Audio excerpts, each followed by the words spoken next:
I'm going out here and I'm going to do something I've never done before. Tonight, that kid's a beast. Three-time national wrestling champ Easy Ed Ruth faces 22-0 Dynamo. First round submission victory. Yaroslav Amosov, plus Brandon Gertz and Miles Jury face off in a gritty lightweight brawl. Bellator MMA, live tonight at 9 on Paramount Network.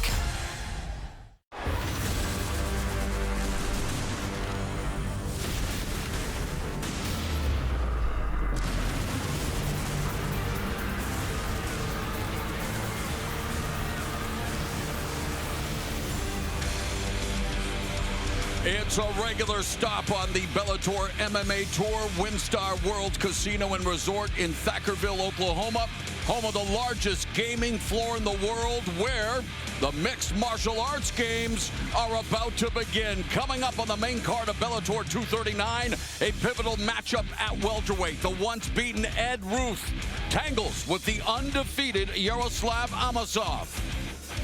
And the rest of our lineup, you will see a couple of battles in the big boys division. Heavyweights Javi Ayala and Valentin Moldavsky, as well as Tyrell Fortune and Tim Johnson. And then we have a compelling lightweight feature between the battle-tested Brandon Gertz and the UFC veteran Miles Jury, looking to move his Bellator record to 1-1. But now we are set for Bellator 239 prelims, and they are in the cage already. Christian Edwards taking on Marco Hutch. Everybody trying to... He's done in the past, showed big power, been able to get rid of both opponents, and in the second one, got rid of him. Watch this, high kick, left foot, boom, puts him out. Christian Edwards has not spent a lot of time in the Bellator cage, but he's been incredibly successful. All right, take us through the numbers in our tale of the tape for this light heavyweight matchup. You can see both guys early in their career. Look at those reaches on both. Very close, very similar. With the official introductions, here's the international voice of Bellator MMA, Michael C. Williams. Ladies and gentlemen, good evening and welcome to WinStar World Casino and Resort as we kick off the Bellator 239 prelims now inside the cage with light heavyweight set for 3 5-minute rounds. First, we introduce the blue corner. At 6'2", weighing in 200.4 pounds. His professional record, 3 wins, 2 losses, fighting out of Lee's Summit, Missouri by way of Detroit, Michigan, presenting Marco Afro Samurai Hutch. And across the cage, his adversary fighting out of the red corner at 6'5", weighing in 206 pounds, even as a professional. Early on, he's undefeated at 2-0, fighting out of Albuquerque, New Mexico, Christian Payne Edwards. In charge of the action, your referee, Michael Bell.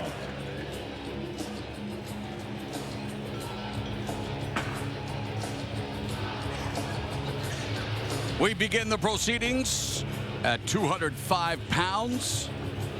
Referee Michael Bell calls for the opening bell. First of 3 5-minute rounds.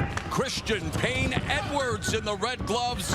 Marco Afro Samurai Hutch in the blue gloves. And immediately, Hutch secures the takedown into side control. Very nice job of catching that kick up high and utilizing that mistake by Christian to get him onto the ground. Was inside control, now right into half guard. Hutch told us that his greatest strength is his ability to seamlessly blend from striking, clinch, and takedowns, and in dominant position now as Edwards trying to control Hutch's posture, doing a good job of neutralizing him, but now has to turn the tables. Well, as we saw in those highlights, we have never seen Christian Edwards on his back, so this is a good indicator of what can he do down here. Is he going to just use that lockdown like he was doing, or is he going to start going for submission attempts? Edwards is a blue belt in Brazilian Jiu-Jitsu, while Hutch, making his Bellator MMA debut, comes in with 3 wins, 2 losses, all 3 victories via submission.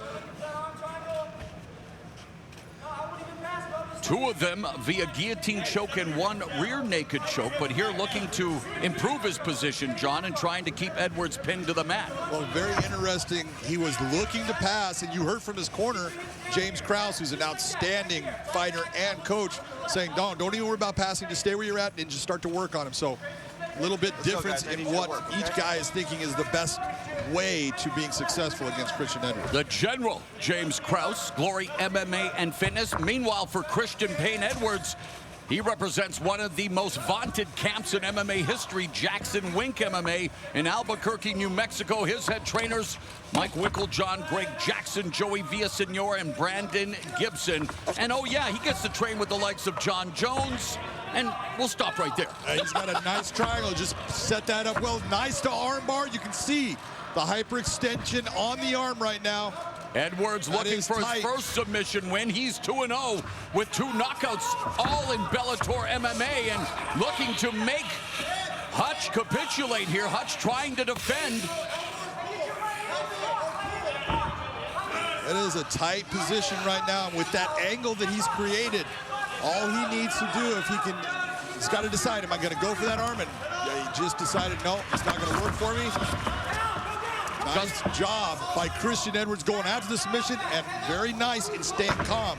We passed the midpoint of the opening round as Marco Hutch overcoming early adversity in terms of the submission attempt by Edwards, but Hutch remains in top position, but has been unable to really maximize this position. You're absolutely right. You look, he's been in control, but being in control is not going to get you the round. It's going after the finish, which we just saw from Christian Edwards. We saw him go after the triangle, went to the armbar, went back to the triangle. Jumping knee there by Christian Edwards, coming off a head kick knockout of Cesar Bennett at Bellator 233 in November of last year. Also has a TKO win over Justin Vargas in his Bellator debut at Bellator 224 back in July of last year. While Marco Hutch, he is under the Bellator bright lights for the first time. 1-2 combination put together by Edwards. By the way, Edwards' nickname Payne comes from the name of his favorite Naruto character. I know you are a connoisseur of Naruto, Mr. McCarthy, and a huge anime fan as well. Do you like Afro Samurai? I love the term Afro Samurai, but I have no idea what you're talking about past that. Low outside kick there by Hutch, you and me both, my friend. Under a minute remaining in the first frame, and again, Edwards telegraphing the launching of the knee strike, has to do a better job of not doing it as naked. Exactly. You know, everything that we're talking about in being successful in MMA now is setting things up and making your opponent think you're doing one thing when then you're going to the other. It's that transition, and you cannot just jump up and land the knee. You got to give him something to think about before it. And Edwards missing with that left uppercut. Edwards telling us he loves attention. He loves getting the right eyes on him, and, well, he's done well so far here in Bellator with that head kick KO and the TKO. So he knows, as the late legendary boxing trainer Emmanuel Stewart said, knockout sell. And make that Christian Payne Edwards is all about the KO. Well, everything in MMA is about, you know, as you start getting those wins, the competition starts to step up, and Marco Hutch will definitely step up right now for Christian Edwards. Over here, Marco.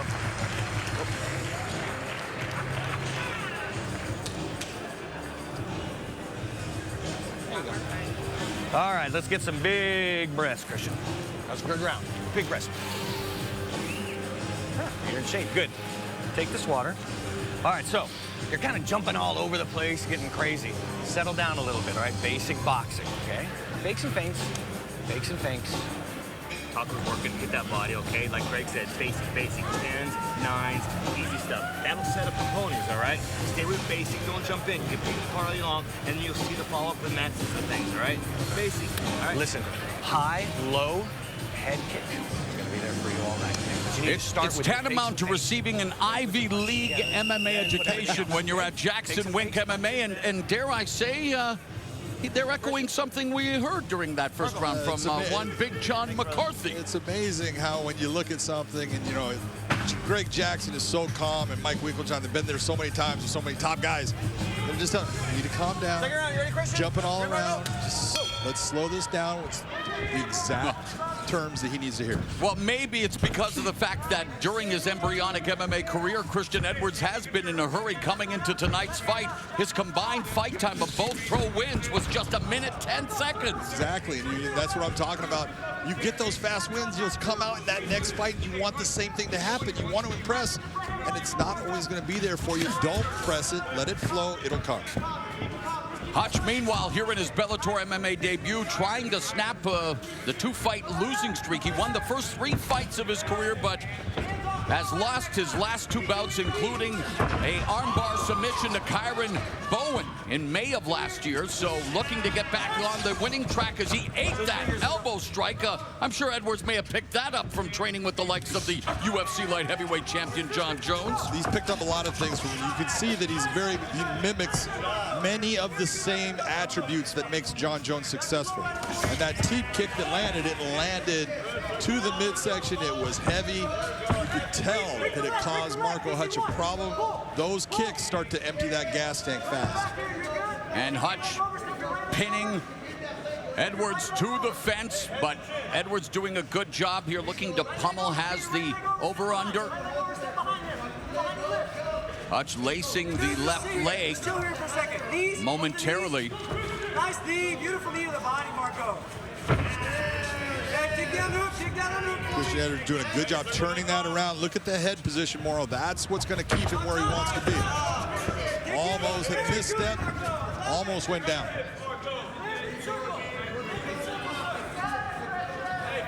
The big difference you're seeing between these two when they're in the clinch position, which both of them having their back to the cage, Christian Edwards is at least utilizing his head position to help him stay centered on. Oh, that left hand rocked Hutch momentarily, and Edwards doing a good job out of the tie clinch, delivering the knees now on the inside, some dirty boxing, and it's Hutch feeding a couple of short right uppercuts. Nice job by Hutch to bring those uppercuts. He got stunned by that shot. Responded well.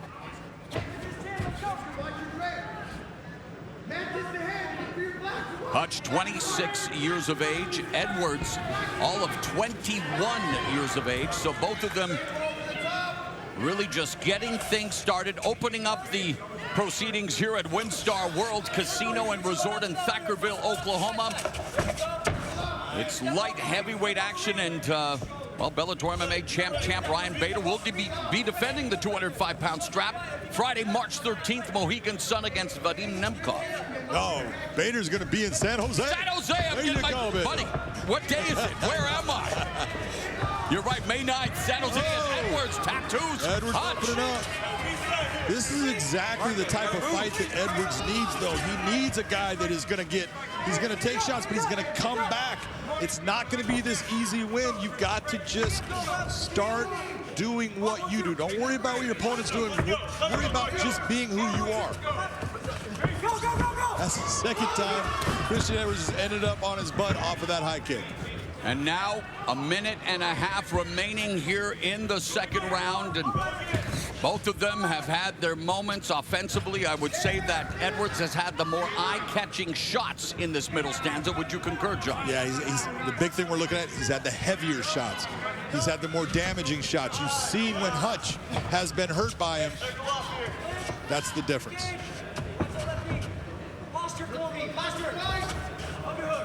And this time Edwards has Hutch along the fence. I think one of the things you're seeing is all of those body shots, especially with the teep kicks, they're starting to have an effect on Marco Hutch.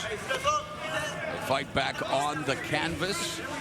Edwards now looking to feed Hutch a steady diet of left hands.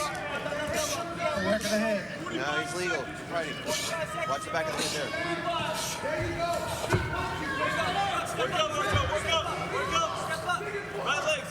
So Edwards was taken down in the first round, but even then had the armbar attempt from the bottom, and here in round 2 has used a sustained offensive attack like we're seeing right now to keep Marco Hutch at bay. Yeah, you see that Christian Edwards has that arm laced with his leg. He's got that trap. You're seeing Hutch trying to bring it inside. He brought it from the front to the back. He needs to slide, and the problem is he can't bring himself up due to the weight right now of Christian Edwards. Great round for Christian Edwards as we go to the third and final frame.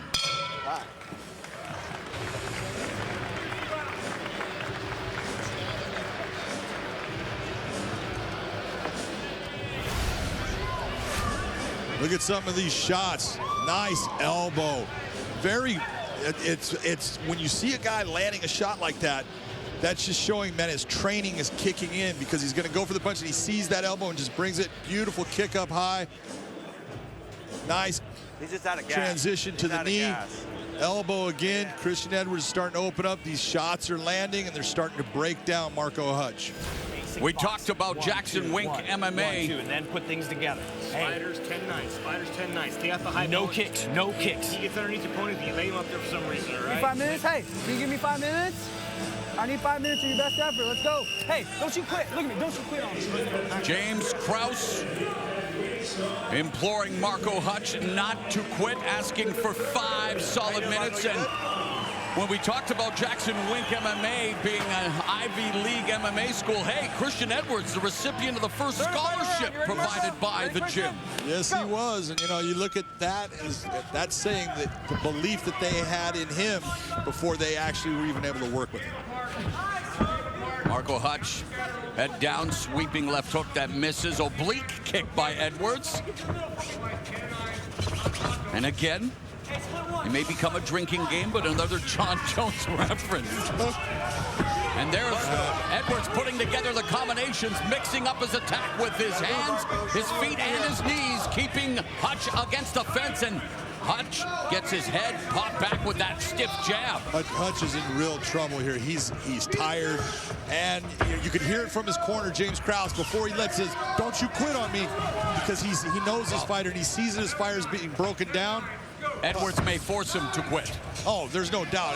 He's taking big shots, and it's that what Krause was trying to do is be that cheerleader at that moment, trying to pump him up and say, hey, I know it's hard. I know you're hurt.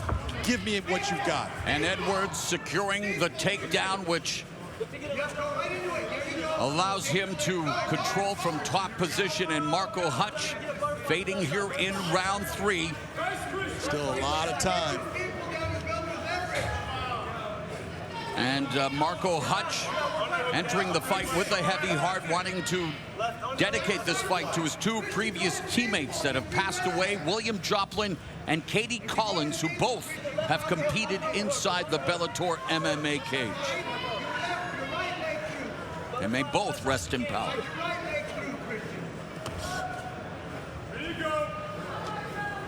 You can see with the left foot, Christian Edwards is trapping that. Like, he can decide if he wants to try to move himself into a side control position, but I think he feels like he's got a stable position.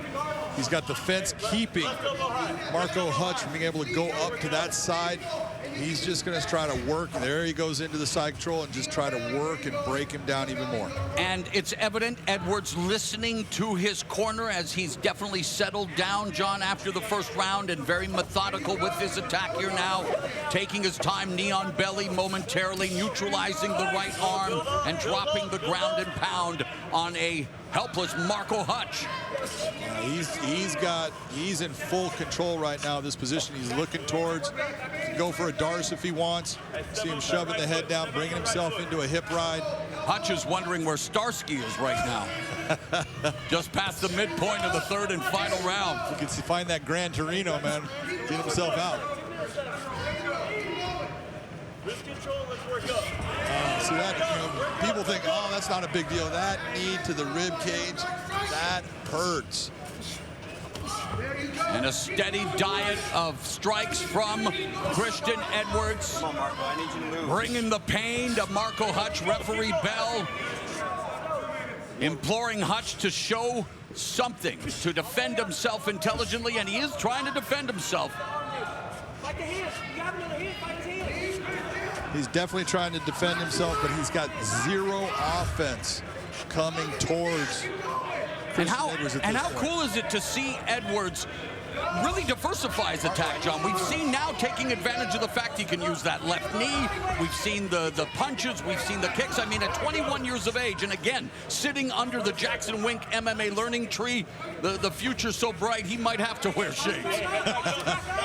He has a bright future, and working with two top flight instructors like Greg Jackson, Mike Winkeljohn, and working with the training partners that are just going through, not only the guys that are, you know, that's their home. There's a lot of guys going through there, and you're just getting little bits of information, little bits of knowledge, and that's all just making you better and better. This is, I know it's not what Christian Edwards wanted. I know he wanted to, you know, put Marco Hutch away, but this is what he needs. As a young fighter, this is the type of fight you can go back and you can see the difference when you calm down what you were able to do. Like so many mixed martial artists, both Hutch and Edwards have overcome myriad trials and tribulations and are here to not only speak, but to fight their truth. And of course, the cage, the ring, is really the theater of truth. And we're finding out a lot about Christian Edwards here tonight in his third fight under the Bellator MMA banner as he looks to spoil the Bellator MMA debut of Marco Hutch. Just fantastic head pressure by Christian Edwards. You see Hutch trying to move his head to try to get himself in a balanced position. He can't. And the takedown by Christian Edwards, putting the dot in the exclamation point of what has been a fantastic performance. So, did he get the knockout? No. But here in this fight, John, as we know, the more time you spend in the cage under these circumstances, that's where the real lessons take place. That's where the real education happens. I think both guys learned a lot from this fight. I give Christian Edwards just, you know, props for listening to his coach and implementing what they're telling him. He was a little bit out of control in the first round. He was trying big, exciting things, and it wasn't working. It was actually to his detriment. And then you saw Hutch in this third round. He had the ability to quit. He said, I'm not doing that. And he Edwards coming off a head kick KO. There's that teep. And there's that teep. That teep to the midsection. When that's taking you off balance, you know it's got some power. Watch the elbow here. Boom. That thing was solid because Hutch was actually coming forward with it.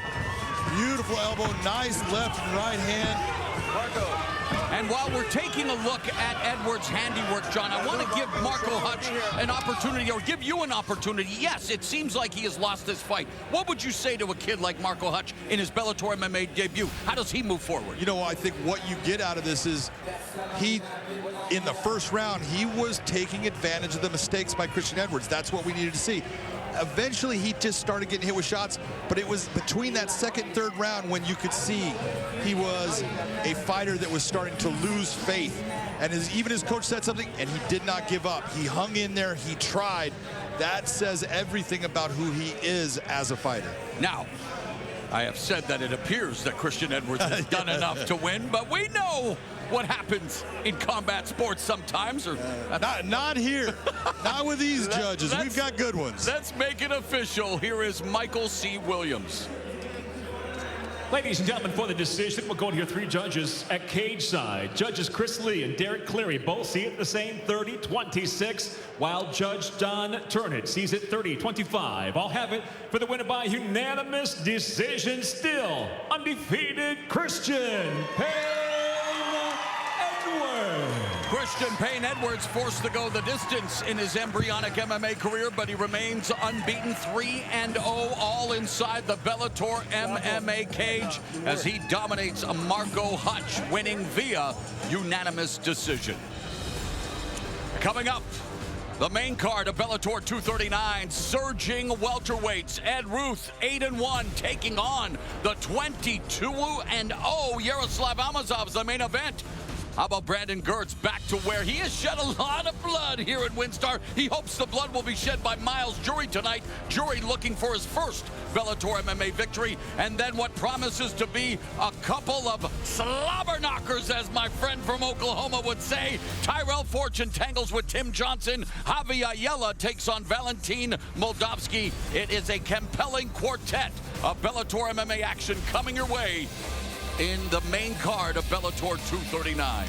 Yaroslav Amosov against Ed Ruth is just an outstanding welterweight matchup. Ruth with an incredible wrestling background. Amosov with the full game He is just happy to be in the cage. He's got skills in every area. This is one fantastic matchup. We are set for more action here. Bellator 239 prelims. It will be Sean Bunch battling Keith Lee. Sean Bunch, 36 years of age, but still one of the fastest fighters you will ever see. Keith Lee, the younger brother of UFC fighter Kevin Lee. Here's Michael C. Williams. From WinStar World Casino and Resort, we now go to 3 5-minute round set in the bantamweight division. Introducing the blue corner at 5'9", weighing in 136 pounds even, making his Bellator debut. He brings 5 professional victories, 3 defeats by way of Detroit. He fights out of Las Vegas, Nevada. Killer Keith Lee.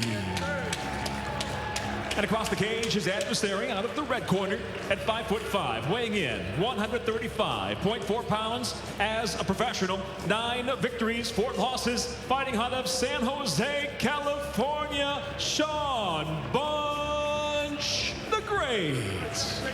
In charge, your referee, Kerry Hatley. Kerry Hatley, third man inside the cage, presiding over this bantamweight bout scheduled for 3 5-minute rounds. Ready? Let's go. Sean Bunch in the red gloves, 6-3 with 2 knockout victories inside the Bellator MMA cage, while Killer Keith Lee making his Bellator MMA debut. Tonight's Fight Clock powered by Geico, and yes, Keith Lee not to be confused with NXT North American champion Limitless Keith Lee. Not at all. You know, but the thing about Keith Lee is he likes to stand up, but he's utilized his wrestling to get a lot of his wins. And against Sean Bunch, I don't know if he's going to be able to utilize that skill set the same, since Sean Bunch has been an incredible wrestler throughout his life. You know, world team qualifier. He is the real deal when it comes to the grappling arts, but his stand-up has been getting better and better. This should be a stand-up battle. And as you mentioned, Keith Lee, the brother of UFC lightweight Kevin Lee, also trains with everybody at Extreme Couture and BKSS, Black Cobra striking system. Lee comes into his Bellator debut with a record of 5-3, 3 knockouts, and a submission win. The submission coming in his last fight when he defeated Alves Carvalho in December of last year via second-round rear naked choke. Meanwhile, Bunch trying to bounce back from a loss to Leandro Higo at Bellator 228 last September, where he was submitted via guillotine choke. That was a very nice move by Bunch. You saw Lee coming in, shooting from afar, not the way you need to set that takedown. Bunch just slides by and makes him pay with that right hand in return. Yeah, Lee looking to extend his 2-fight winning streak, trying to get his bearings, his feet under him here in his Bellator debut, and you only get one chance to make that first impression.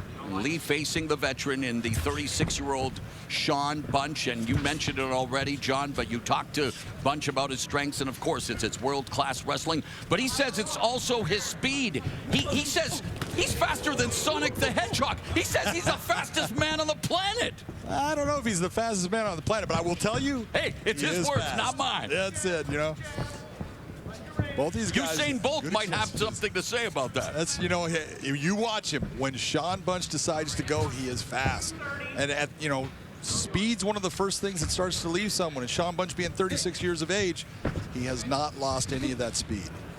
Getting to know you opening round here between Sean Bunch in the red gloves and Killer Keith Lee in the blue gloves. You can really see the difference when you talked about Keith Lee and the Black Cobra striking system. That's Dewey Cooper, the Black Cobra, who used to be one of the best kickboxers in the world.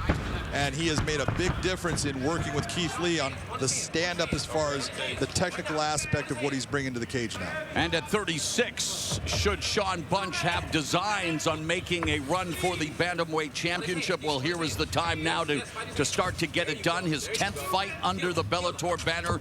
He is 9-4, and as we speak, that Bellator Bantamweight belt vacant after Kyoji Horiguchi was forced to relinquish the title due to injury.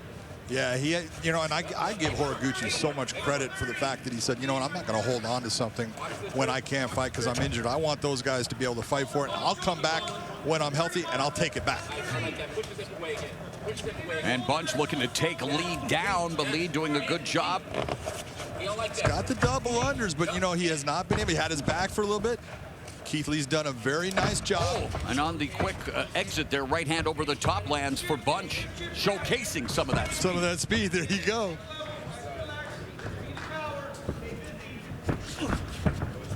And the real thing for Sean Bunch that you're looking at, since he is such a veteran of the wrestling world and now the MMA world, his downfall has always been he hasn't been able to hold it all together, and he's made that one mistake that his opponent's been able to catch him in, and that's what's led to his losses. That's what happened to his last fight against Leandro Higo. He was winning that fight, winning it easily, but made the mistake. Higo gets the guillotine choke, and that's where Sean has got to say, this is where I need to improve. I need to stay mentally sharp throughout the entire fight. We saw Lee test the waters with a head kick, but it was Sean Bunch who dove right in with that right kick to the body. That was a good kick, and that affected Bunch. You can see he's hurt. Look at him backpedaling right now. This is when you say, well, how much did that hurt the fighter? You can see it hurt Sean by his reactions. Great hips there by Lee as well, stifling the takedown and immediately looking for that short elbow strike. So a decent opening 5 minutes here between Bunch and Lee. Stop. You were not cleared for takeoff. No, you were not. You cannot fly.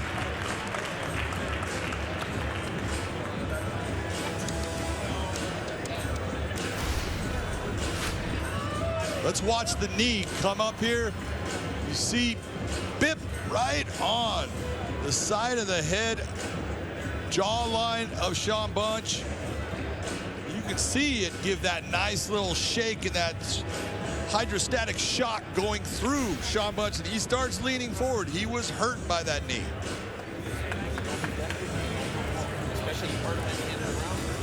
Feel a little bit better. Lee proven to be as nasty as he wants to be. And then we start to pour it on him. And there's his brother. Sharp defense, though. Keith Lee will be quick to tell you, I am the better looking brother of the Lees. There's now an app that can rate your photos. Really? Not that I've tried I'm sure that, you would know that. I would have no idea. Hot or not, here we go. Hoping to heat things up here in round number 2 as Lee and Bunch, much more aggressive start. And of course, having a family member in the family business has its pros and cons, but just being around the Lee brothers, you can tell how strong a bond they have and how they each are their biggest supporter. There's no way that being the brother of Kevin Lee is going to make things easier for you, but it absolutely is going to help you because he's been in those situations. He can talk to you about the struggles of all these different things that happen, and when you're in a tough fight, he can give you that little bit, and he was exactly right. There's a knee in the takedown, right into full mount by Lee. Bunch giving up his back. And remember, Bunch was submitted via guillotine choke in his last fight.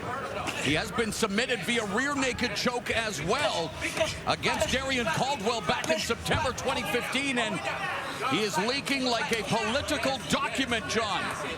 Beautiful figure 4 on the body by Keith Lee. He's in good position right now. He is just doing it. You can hear his brother. Just do it again, which is just exactly what he needs. Just take your time. And Lee putting together his own Pollock painting thanks to the plasma that is flowing from Sean Bunch due to the sustained offensive attack from the killer, Keith Lee, at his Bellator MMA debut. Keep that on. Yep, don't let the arms go. Body lock, yes. And you can hear Kevin Lee, up to the back. Very impressed with what Keith Lee is doing, going to the body lock. Good. And it's the body right there. Elbows up, watch the body. body scissors, John, which can be a a prison you don't always escape. Oh, it can be a tough position. Right now, Sean Bunch needs to take and turn himself towards his left. He needs to put that foot of Keith Lee to the ground. That will help create the position where he can't squeeze enough to hold on to him, and if he tries to spin inside of it, that's the way you do it. If that foot goes up, he can squeeze with his legs, and it's going to be impossible for you to turn with it. Now switching it over. And back.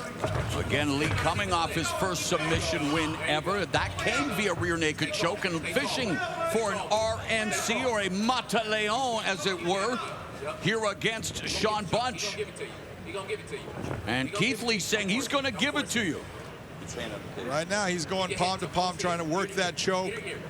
He just needs to take his time, hit your shots, slide the hand in when his arms get in a position that you can push that arm all the way through. I would tell you, don't go to your back so much if possible. And Bunch turning to his left, trying to keep Lee from sinking the arm underneath the chin. Defending well here, wing blocking, but expending a lot of energy, John. He's taking a lot of shots, and you see Keith Lee changing that leg, bringing it to the outside. That's smart. That's going to make it a little tighter, make it harder for him to turn within it. Back to the body scissors there, and a minute and a half now remaining in the second round. Sean Bunch has taken a lot of damage in this round. Keith Lee trying. Oh, backdoor escape attempt by Bunch, and Bunch back to his feet. Turns into Lee, but Lee's takedown defense on point. It's outstanding. If you know how good a wrestler Sean Bunch is, I'm really impressed with the wrestling defense that we have seen from Keith Lee. So how good a wrestler was Sean Bunch? Well, he was a two-time state champion, four-time finalist, went to college at Edinburgh University, two-time All-American, placing second and third, moved to the Olympic Training Center for a year and a half. So he definitely has the wrestling credentials, but it's Keith Lee whose confidence is growing thanks in part to his takedown defense. Yeah, it is. That's a nice right hand landed by Sean Bunch there. He's trying to get himself back a little bit. We'll see if that figure four with the legs, sometimes that'll start to get a little bit of lactic acid built up because you're squeezing too much and your legs get a little heavy. We'll see if that motion is gone that we saw earlier with Keith Lee.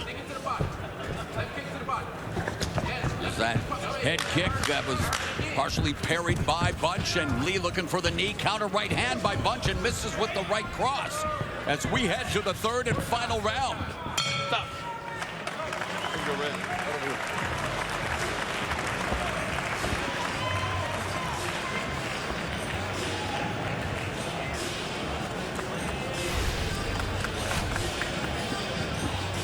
Take a look at this knee, bip right there on the chin, and you see Sean folding back.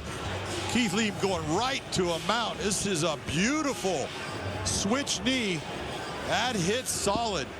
You got to give Sean Bunch credit for taking a heavy shot like that, but what a beautiful technique by Keith Lee. Right into the mount, goes for the heavy elbows, and makes Sean Bunch turn. Right now, Kevin Lee has got to be very proud of what he's seeing out of his younger brother. I hear you. 5 minutes, though. Anytime you can share a laugh in between rounds, things must be going pretty well. They might be going your way.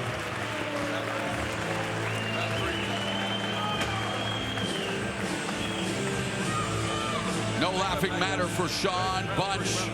At the age of 36, he knows the clock is ticking, and yes, just his 14th professional fight, but Father Time is undefeated.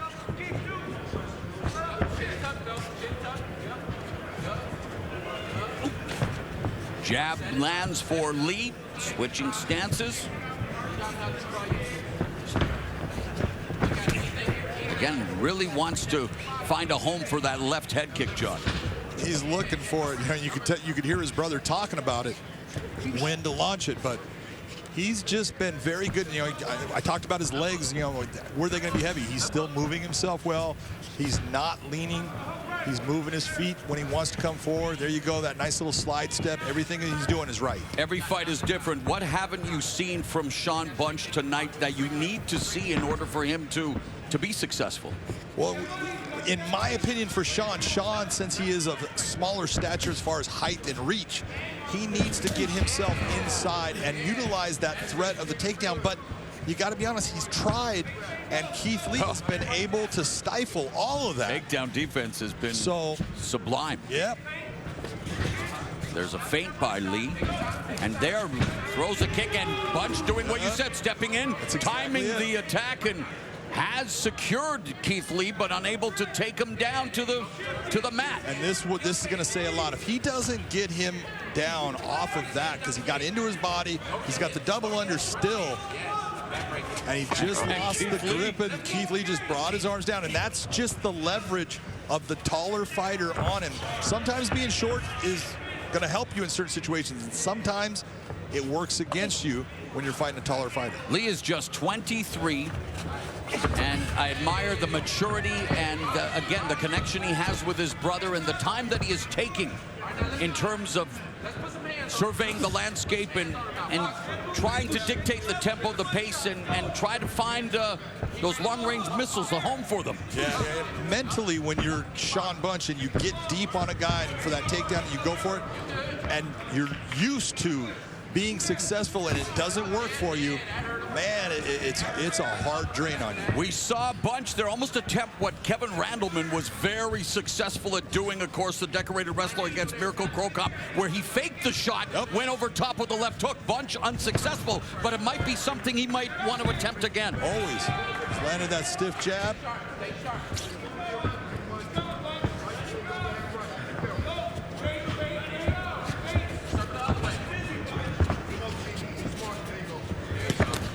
One-two for Sean Bunch.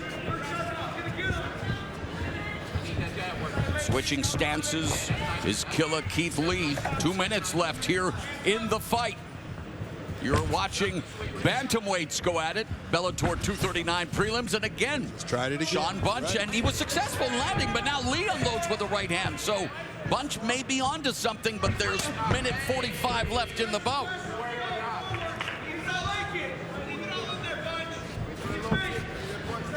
Feints, you want to set traps, John. Absolutely. You know, everything is about getting your opponent to move, and you can see Keith Lee is moving his feet. Sean Bunch is trying to do those things like you're saying, showing that he's going for the takedown, but bringing the hand up and over. Right hand lands for Bunch. They're both now biting down on the mouth guards and just wanting to sit down on their shots, knowing now a minute 15 left in the fight.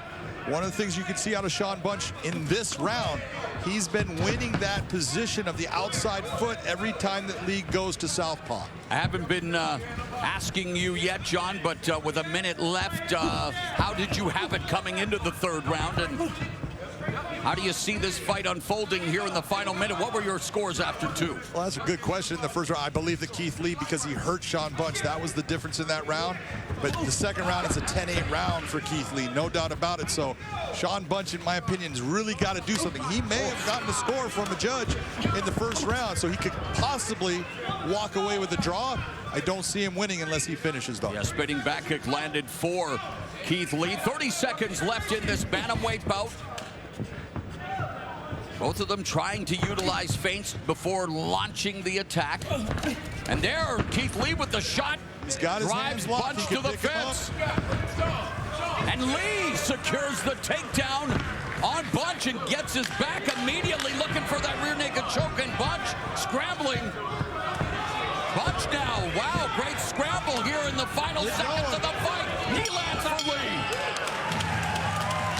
Solid action down the stretch.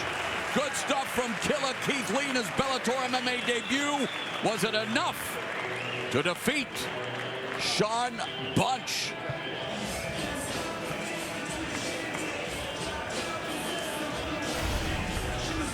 Watch this transition here. You see Sean Bunch get the back. Keith Lee will not settle for it. Comes up, brings the knee up, doesn't hit him solid. But these guys were going for it. That was a solid knee right there. Both guys not settling for anything that was done in the past, trying to finish the fight. You got to love that.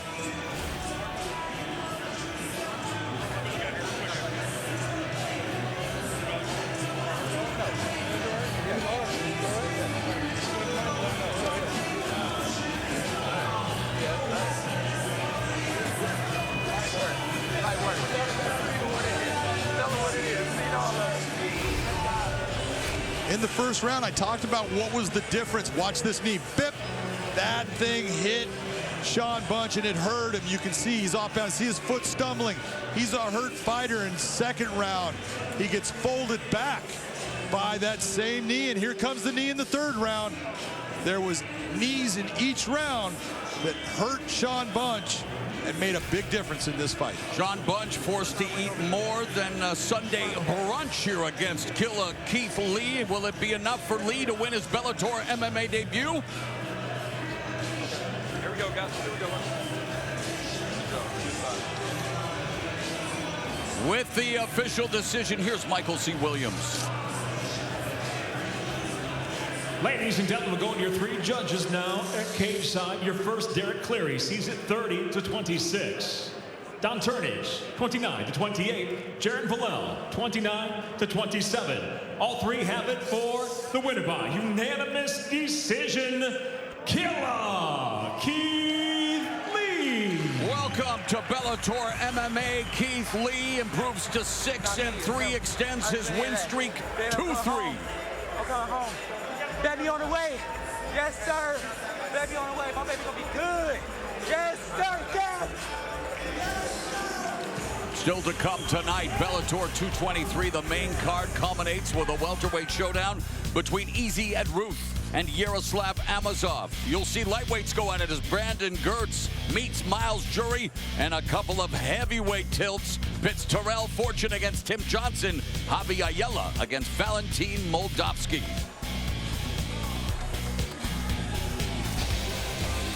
Miles Jury, this is his second fight in Bellator. Miles Jury is so good at being a technical stand-up fighter, but he's facing a guy that is a brawler, a guy that brings the fight to you, tries to take your head off. And Brandon Gertz, this is a beautiful contrast in styles.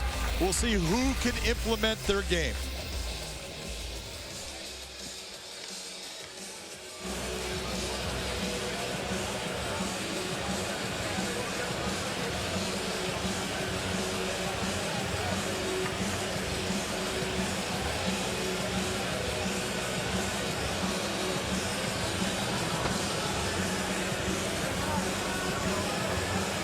So we continue here with action in the featherweight division.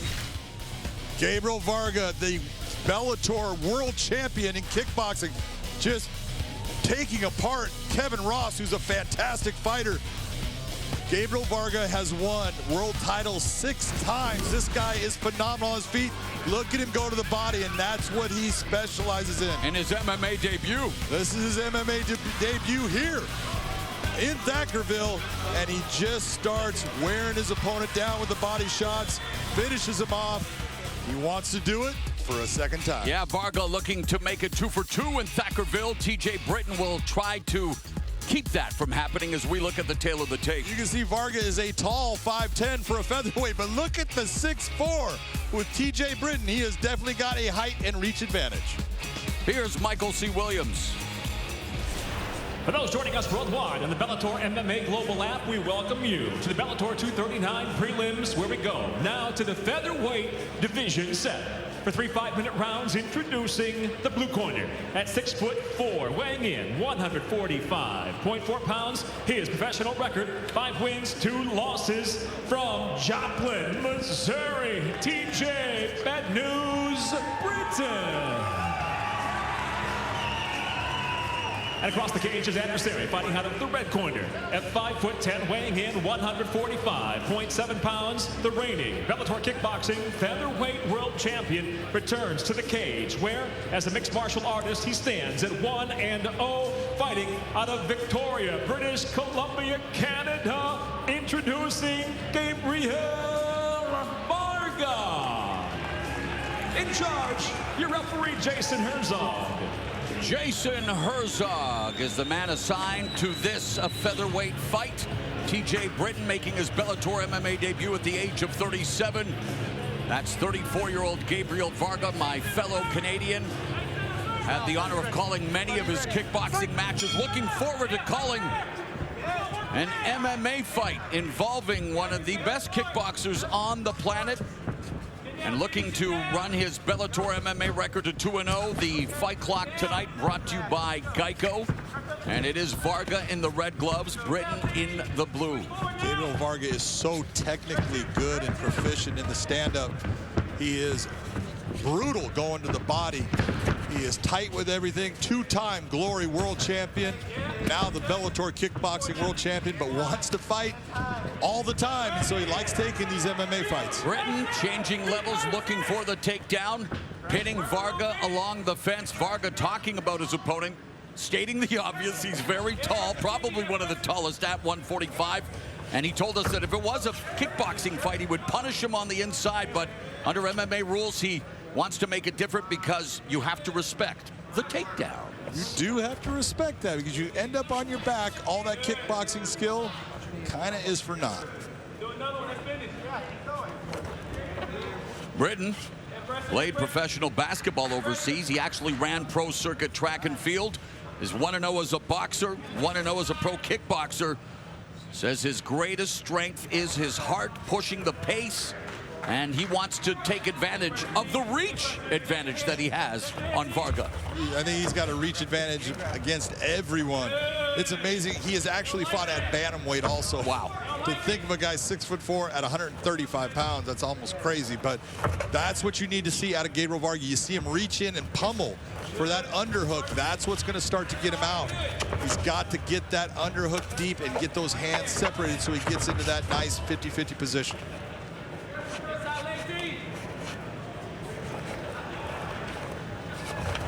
Britton, also a youth minister, passionate about changing lives, wants to change his life, and well, that's a start. The takedown on Varga.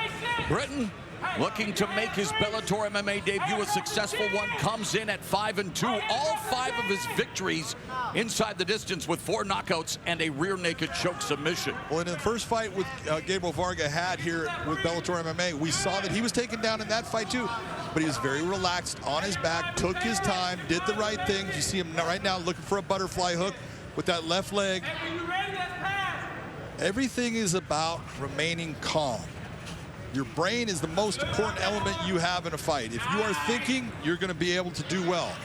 You see Britton trying to control that right wrist. He's reaching through, lacing that. He's got it with both hands right now. Now he's letting go, trying to land with that left hand. Britton looking to snap a 2-fight losing streak in his first foray inside the Bellator MMA cage as Varga trying desperately, now just closing the guard, trying to control the posture, and hopefully force the referee to bring them back up to their feet. But Britton wants to keep it on the ground as long as he, and now referee Herzog imploring Britton to improve his position. He's just stalling, Gabe. And there's the coach, and probably the sound of Varga's brother, Aaron, saying he's just stalling, Gabe. So is Gabe. You see when he closes that guard and he's just wrapping that left arm around the right arm of Britton, pulling down, just controlling the position. He's not trying to get out. Anytime your guard is closed, that's keeping that guy right on top of you, but you're trying to slow down everything and hope that that referee is going to get you up. Varga began his martial arts journey at the age of 8. His dad, Keith, as the stand-up does occur. Keith was a boxer and karateka, introduced his kids to Shotokan Karate, where Varga's a second-degree black belt. At age 17, Varga switched to training in kickboxing and Muay Thai. We've talked about his kickboxing pedigree. Now turning over a new leaf as we're here in MMA and looking to go 2-0, and now has Britton along the fence. And he's got the double unders. He's got his hands locked. He's now in the position that Britton had him against with the cage. Now he just let go of that with his right hand being free. Varga looking to 86. TJ Britton's Bellator debut. See what I did there, John? I kind of saw it. Looking right at him. 20 seconds left here in the opening frame. We are just getting started. What promises to be another quality night of MMA action. Bellator MMA and the WinStar World Casino and Resort. We are all in.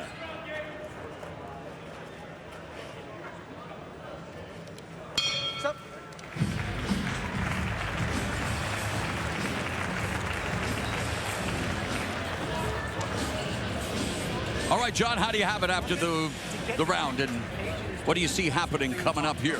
You know what? It was a very close round. It wasn't a hold. There was no real damage. It was all about, well, who had the better shots, and there was a couple of shots that TJ had on the ground when he laced that arm and was able to open up with that left hand a little bit. I'm going to give it 10-9 Britton. But you could tell that the tide was starting to turn a little bit towards the end of that. Gabriel Varga was getting a lot more relaxed and a lot more comfortable.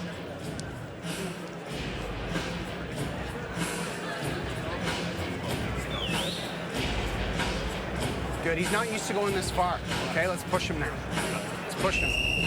Go, guys. Go, guys. Varga again getting instruction from his brother Aaron. Also Matt Kaiser is grappling coach, while TJ Britton, he represents his gym, Victory MMA, with Jerry Walker, D'Allen Hicks, Samuel Robertson, Ryan Mossberg. And his training partners includes the UFC's TJ Brown. This is the second round. And immediately Britton again looking to take the kickboxer down. Sound strategy. Absolutely. You know, it's all about being the smart fighter. Although at his height and reach, it's Varga looking to turn the tables momentarily. Britton goes down.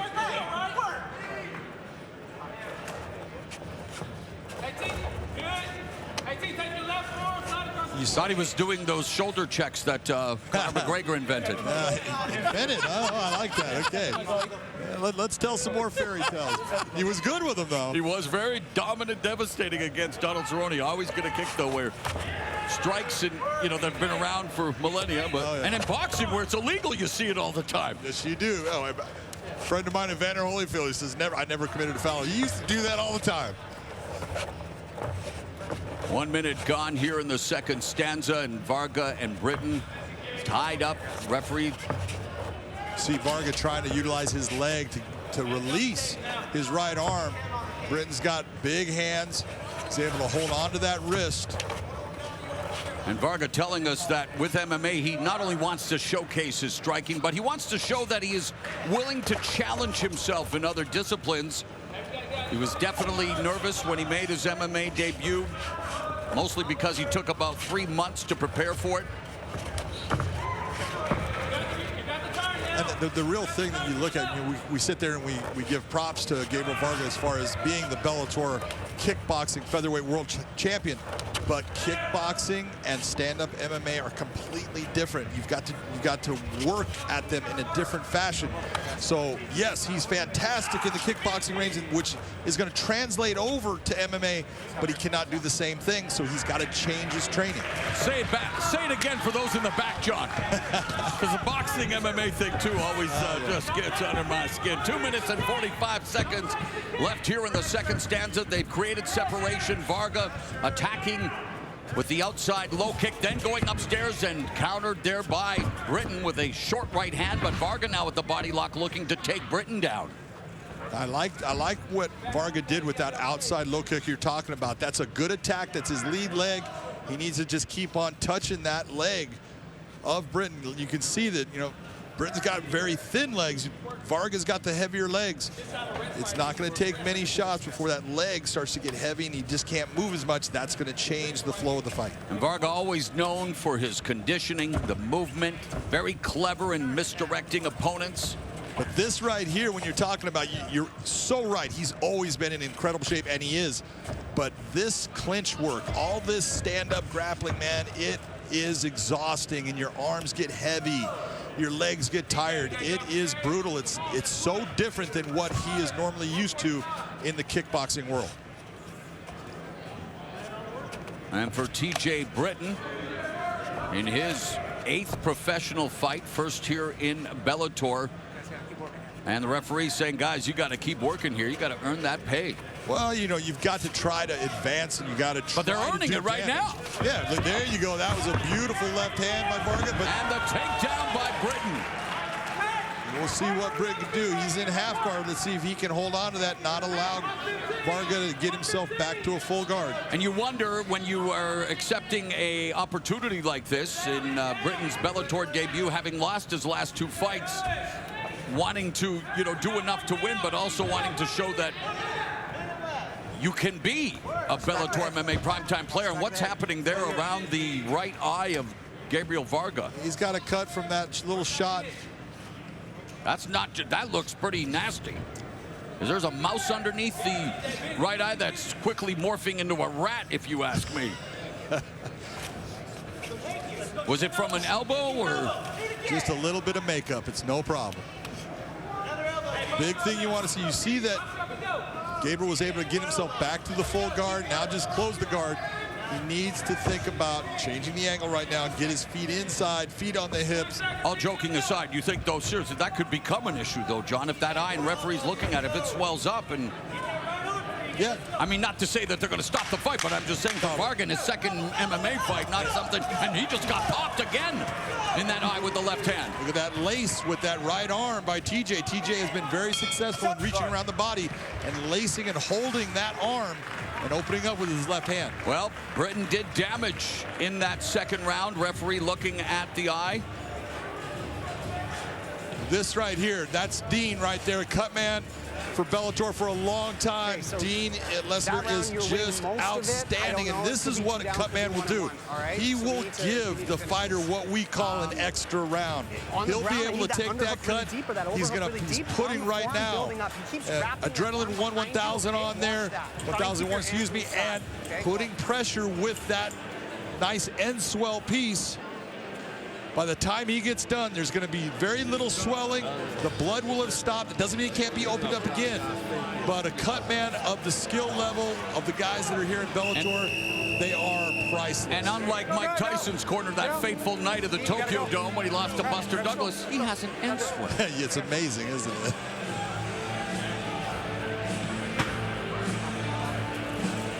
What you're seeing, Jason Herzog, before the round starts, calls timeout on the break just to allow the doctor time to look at the thing. What Jason did in that situation, so you know, he allowed Dean the time to work on the cut and make the cut as good as he could make it within those 50 seconds, and didn't allow the doctor to come in and interfere with that process. So now he gets to look at it in the position that it's at with the swelling, the best it's going to look, and he can make the determination he's going to let the fight go on.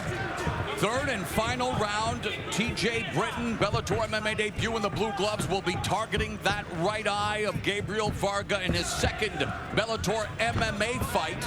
A two-time Glory featherweight kickboxing champion. He's in the red gloves, and Varga comes forward with a right hand, goes right, misses with the left hook, and Britton able to close the distance and drive Varga back to the cage. Britton has been very successful in getting inside the hands of Gabriel Varga, getting his hands around the body and forcing him to the cage. That last little bit he did in that second round, he did a lot of damage. He did some good work. I think it took the round for him. How do you have it coming into this final round, John? Right now, I have Gabriel Varga behind in this fight. I think he needs to do something. He needs to start getting away from TJ. And what can Britton continue to do to secure the victory? Secure the bag, as they say, Mr. McCarthy. Yep, that's the hand right there. Watch this left hand coming.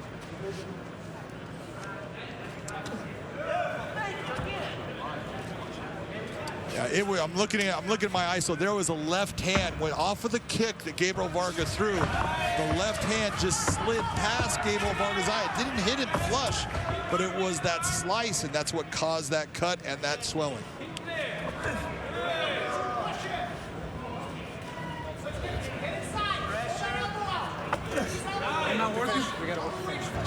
Britton looking at the referee say, wait a minute, I'm not working. It feels like I'm working, and he's delivering those short knee strikes to the inside the thigh area of Gabriel Varga. He's working. He's doing the best he can to try to just create problems, make Gabriel move, try to take advantage of that movement, slide his leg around, try to get that outside trip on him. You see him digging his foot in there to try to get a hold of that leg. TJ's working. Yeah, Britton's like, hey, referee, I got one opponent in here, all right, sir? Let me do my thing. No, but of course, Jason Herzog, one of the top referees, and always Johnny in the spot, peering intently, making sure everything is on the up and up. And Varga now turning the tables on Britton, but nearing the midpoint of the final round, need to see a sense of urgency from the Canadian. I think we really need to see him look towards separating. You know, what is your greatest skill set? Well, it is your striking. So are you going to out-grapple TJ Britton? Well, you've shown throughout most of this fight you haven't been able to out-grapple him. So let's go back to what brung us. Let's get some separation and try to open up with those strikes. Of course, Britton making it very difficult for the separation that Varga is looking for. Has the over and the under hook on. Gabriel Varga. Varga attacking the legs now with knees. Varga trying to separate, he can't. And as soon as they do separate, Britton was looking for the takedown again, and they continue to grapple along the fence. And you got to give it to TJ. He is smart in saying, hey, I don't want to separate from you. I'm going to say that you're better in that stand-up game than me, but I think I'm better in this grappling and clinch work, and so far he has been. Yeah, Britton pummeling, and Varga getting busy with the knees, peppering the leg of Britton, and it must have some effect because Britton now trying to keep those knee strikes from taking place. And yeah, the dance continues here. 1 minute and 20 seconds left in this featherweight matchup. We are at WinStar World Casino and Resort for Bellator 239.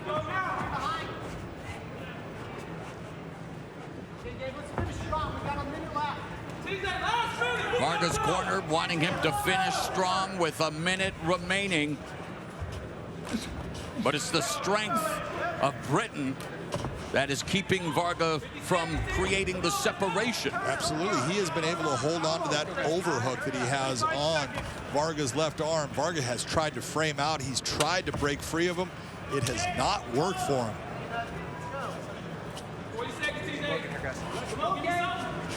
Referee asking them to keep working. Britton acquiescing, and well, Herzog giving Varga potential Hail Mary opportunity. Britton looking for the shot, and they tangle again near the fence. 20 seconds left, and Britton again controlling the distance, and Varga secures a takedown. Good take to back. Varga trying to fire off some offense, but the clock's his biggest enemy as we are going to the judges.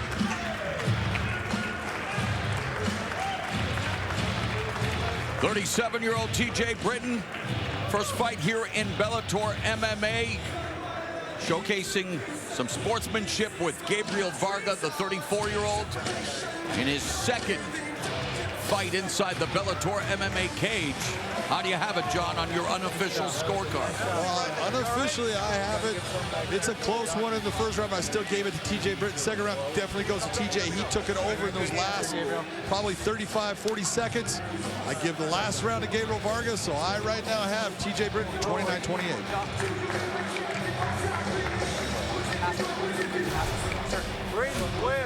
This is what I was looking at. That's the shot. Even though it kind of slides by, that's the one that caused it. Look at the kick come up high. Watch the...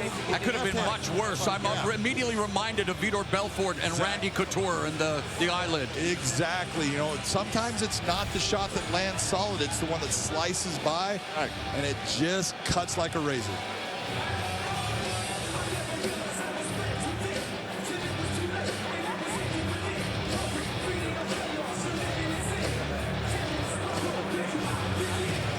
Doctor administering the Enswell again to the right eye of Gabriel Varga as we await the official scores.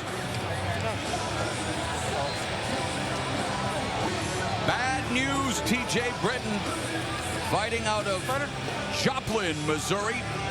Will he walk out of the Bellator cage for the first time a winner? Michael C. Williams has the answer. Ladies and gentlemen, having gone the distance, we'll go to your three judges. At cage side, Judge Jaron Villel scores the fight 29-28. He has the fight for Britton. Your second judge, Don Turnage, 29-28. He has it for Varga. Your third judge, Sal D'Amato, scores it 29-28. He has it for the winner by split decision, TJ Bad News Britton. Bad news news for Gabriel Varga. Good news for the debuting TJ. Britton improves to 6-2 as he's successful in his Bellator MMA debut via split decision. What do you think, John? I think the judges got it right. You know, sometimes that's why we have the three, and you look, two of them got it right, one of them not quite there, but the right guy won. That's what's important.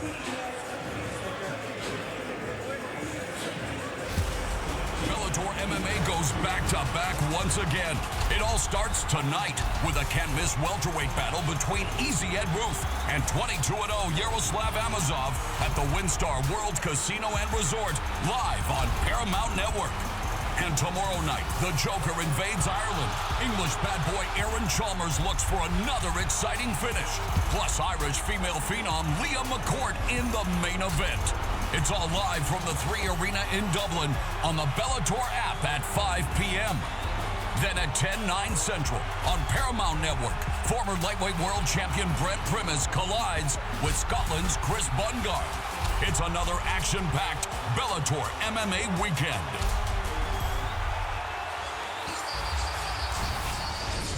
Well, we just saw a Bellator kickboxing champion go down to defeat. Here's another Bellator kickboxing champion, Miss Dynamite Denise Giel-Holtz, who is 4-1 as a Bellator MMA fighter. Fighting out of Amsterdam, Netherlands. Let's take a look at Miss Dynamite in action. Well, Giel-Holtz also has a judo background. She's got a black belt in judo. You see her in Kezakatami right here, controlling the position, landing strikes. So she has got a grappling background, but her striking is what separates her.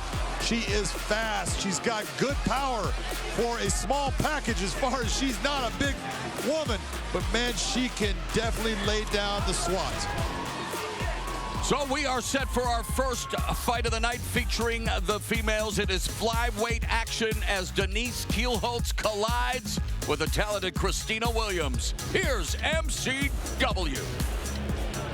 Ladies and gentlemen, tonight here at the Bellator 239 prelims, we feature the flyweight division scheduled for 3 5-minute rounds. We introduce first the blue corner at 5'8", weighing in 125.1 pounds. Her professional record 3-2. She fights out of Edmond, Oklahoma, Christina Williams.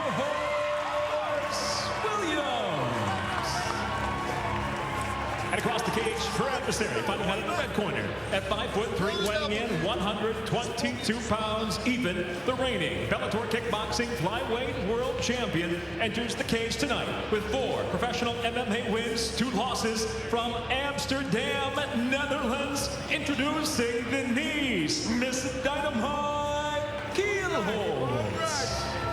In charge, your referee, Blake Grice. Blake Grice is the man in charge of this flyweight fight scheduled for 3 5-minute rounds. The queen of the flyweight division, Ilima Leigh McFarland, re-upping with Bellator MMA. Can't wait to go back to Hawaii in December. John, that's a regular thing now, right? As we get sets here for Denise Giel-Holtz in the red gloves, Christina Williams in the blue, no feeling out process. Williams looking to bounce back from a loss to Juliana Vasquez. And Miss Dynamite looking to detonate on the face of her opponent. Christina Williams is tough, man. She just took 2 hard shots, walked right through it. Giel-Holtz has won 2 in a row. All but one of her professional MMA fights have come inside the Bellator MMA cage, where Christina Williams, she's 3-2. All of her fights as a professional here in Bellator. And looking at this matchup, there's no doubt that Christina Williams has the length. She's got the reach, the height, but Denise Giel-Holtz has the speed, and that speed is hard to deal with. The truck is happy that I booked the Bellator event for Hawaii in December. 1 minute gone here in the first round, and Williams and Giel-Holtz, and again, a broken record, I know, but the ladies always get after it immediately. Always some of the most entertaining fights you will find in the sport. Yeah, there was no feeling out process in this. Wow, and Giel-Holtz sitting down, just swinging for those proverbial fences, and she's not stealing any signs doing it.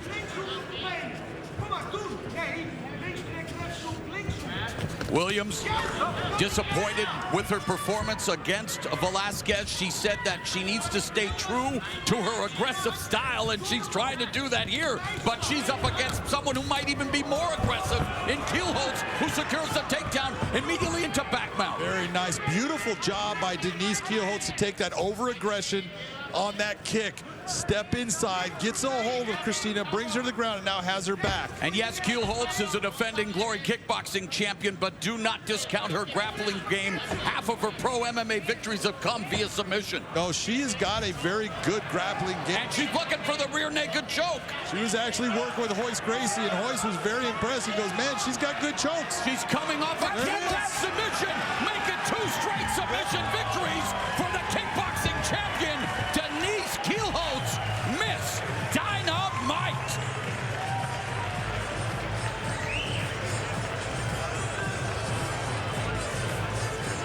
Fantastic performance by Denise Giel-Holtz, who improves to 5-2, 5-1 here in Bellator. She's got 5 on it tonight, John. Look at the hands of Denise Giel-Holtz. Look at her step back on the kick. Wow. Step inside, gets a hold of the body, takes her down, immediately takes the back, puts the hooks in, and then sinks in.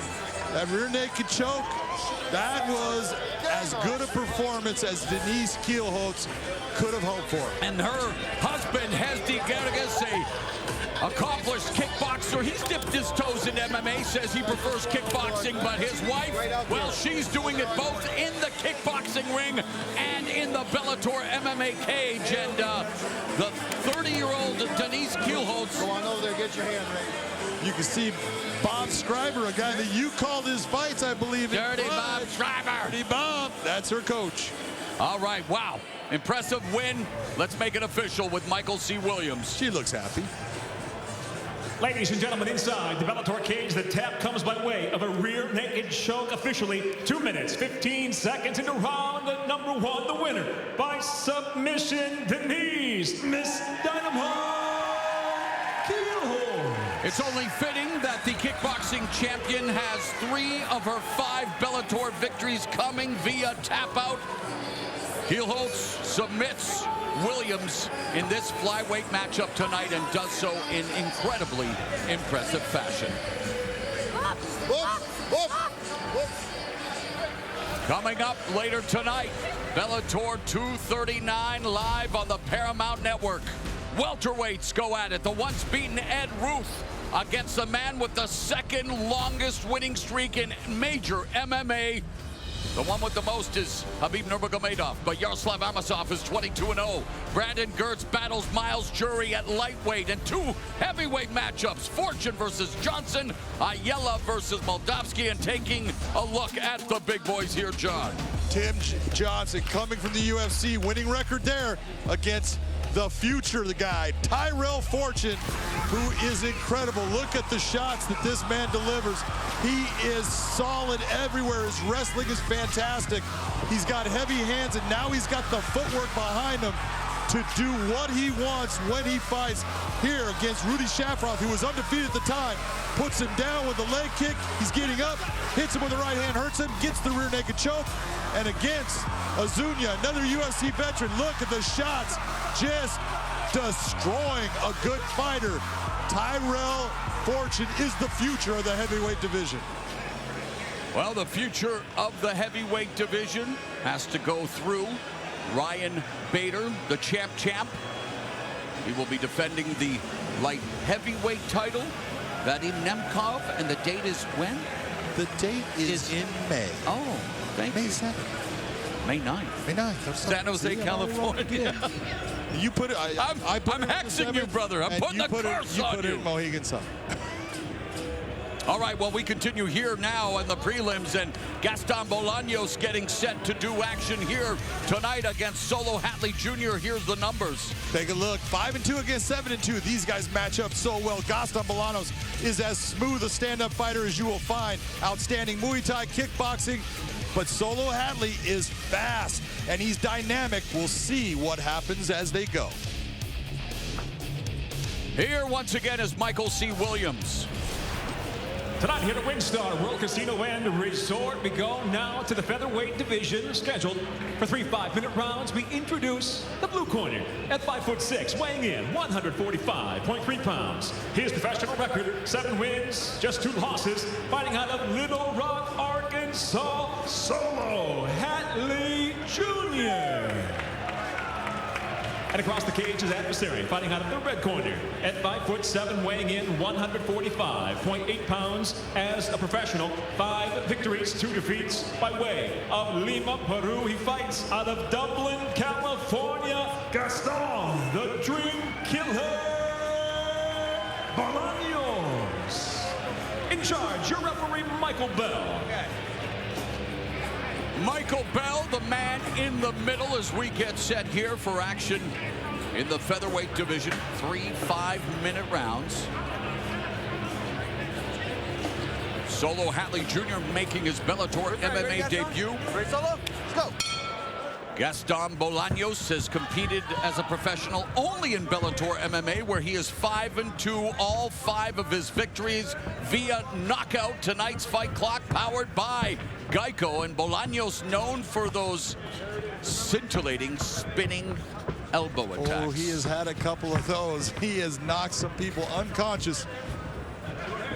The way he's lost the 2 fights, both by submission. So the playbook, the blueprint is out there. If you want to beat Gaston Bolaños, you want to try to get him to the ground and use the grappling aspect of MMA. Bolaños was submitted by Daniel Carey in his last outing at Bellator 226 last September via guillotine choke, while Solo Hatley Jr.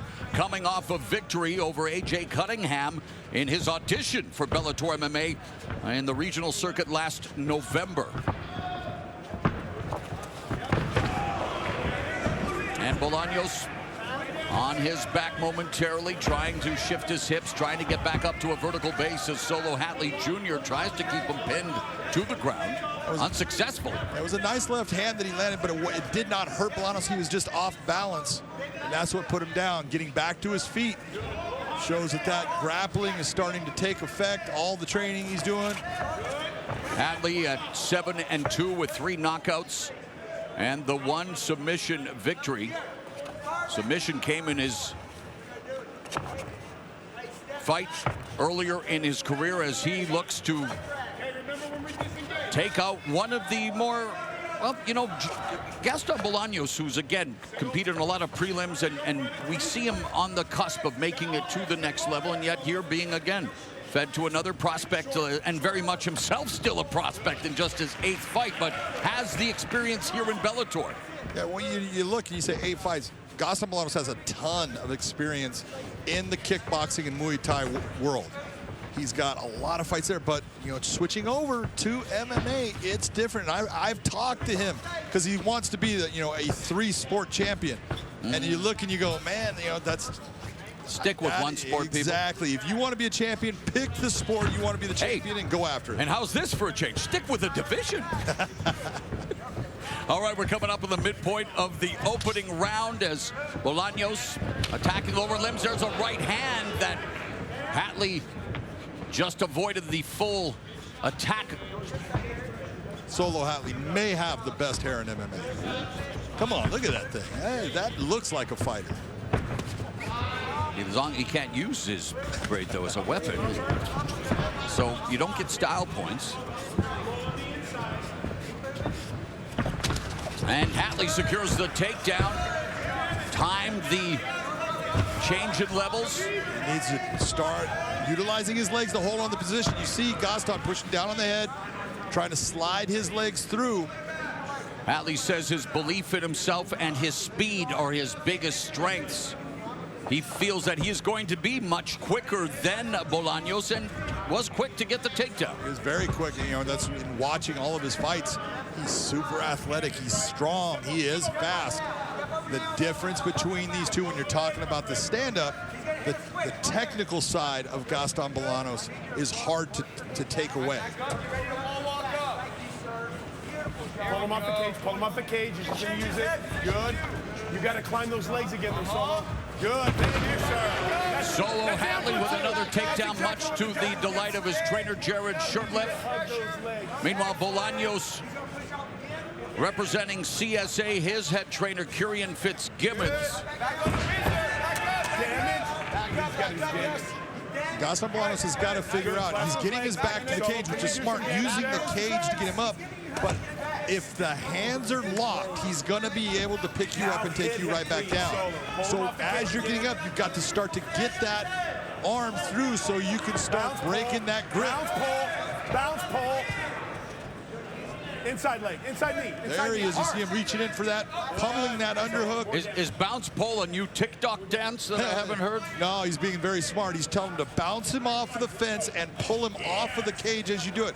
Push and pull, and that's how you're going to get that takedown. You know, normally we'd say you're going to drive through your opponent, but that cage is going to stop that, so you have to do things differently with the MMA cage. Final 15 seconds of the opening round, and a solid start for Solo Hatley in his Bellator MMA debut against the crafty Gaston Bolaños, who's looking to bounce back from his second loss. After 5 minutes, your unofficial scorecard. What are you writing down? I'm not writing anything down, but that's okay. I'll remember it. Right now, I got Solo Hatley winning that round. He took those takedowns that he had. It's not so much, but he was picking up, slamming him down. That's the same as getting that strike. Those were clean. I want evidence so you don't change your mind after. I don't change my mind. So let's stay away from the leg kicks unless we got big hands and he's backing away. Good. Look at that. Nice and calm. The head pressure's going to be key. Okay, you're either shoving his head into the ground or you're pushing up in his chin to throw off his position.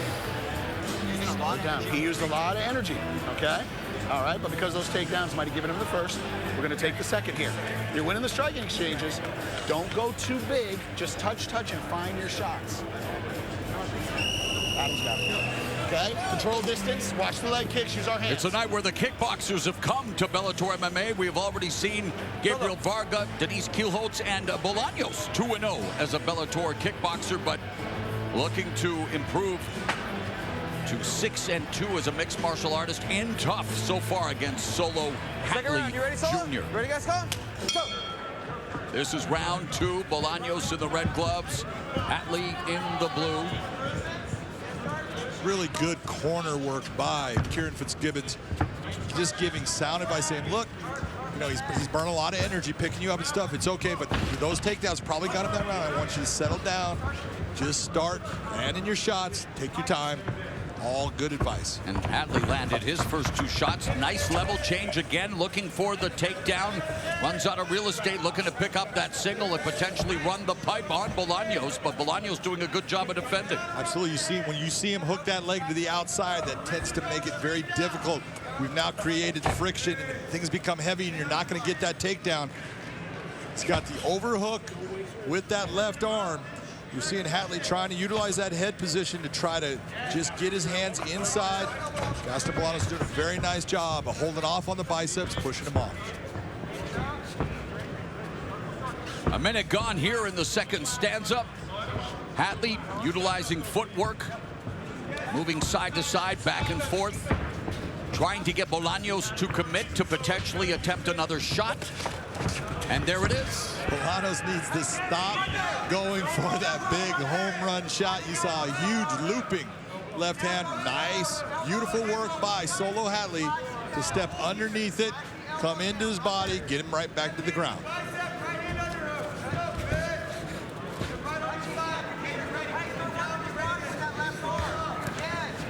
Bolaños controlling the posture, but Solo Hatley trying to, well, back up to his feet.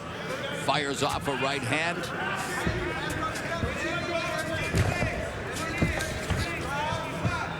Nice pass by Solo, stepping through, getting into half guard.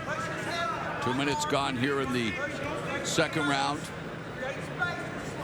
Hatley predicted either a submission or decision victory. Now on the canvas, Bolaños, his only 2 losses have come via submission to a guillotine and a triangle choke, but Bolaños keeping Hatley at bay for the most part. Oh, an up kick by Bolaños, and that may have caused problems for Hatley. That hurt. Now elbows We talked about Bolaños' ferocious elbow attack. Haven't seen much of it from this position, but doing whatever it takes to stave off the offense of Solo Hatley. Hatley passing guard into side control. He is making the mistake when he is standing over Bolaños, making the mistake of not having his hips forward in front of his chin. He's leaning over, keeping his chin forward of his hips. But a perilous position here for Bolaños. And Bolaños' corner talking about Hatley expending a lot of energy in that opening round from this position. Bolaños may have to empty the gas tank, John. Hatley just took another shot with an up kick. And yet still able to try to pass guard back into the half guard for Bolaños. 90 seconds, more score. Yes. Hatley's been doing a beautiful job of controlling the grappling situations. He just needs to be careful when he comes up off of the canvas. Be careful of that up kick.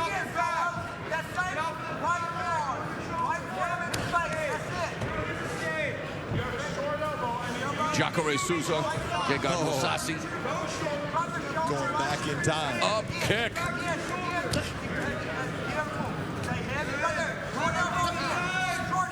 Coming up on the final 60 seconds of the second round, and it's been the takedowns of Solo Hatley Jr. that have served him well. Served him very well. Normally a guy that likes to strike, likes to use his speed, has decided, nope, I don't think I'm going to get into a striking match with Bolaños. I think I'm going to try to take him down and grind him out. You saw just a second ago, he's using shoulder pressure, trying to put a lot of pressure on Bolaños, make him carry his weight.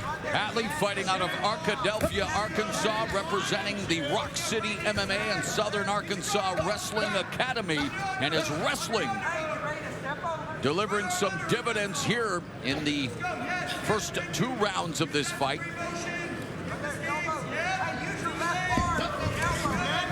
Bolaños has that underhook, but nice hip movement by Solo Hatley. Final 10 seconds of the round. Bolaños on his feet and stalking Hatley, trying to fire off a salvo before the bell. Spinning back elbow just missed. Time. How you doing, Holt? Unofficial score, John.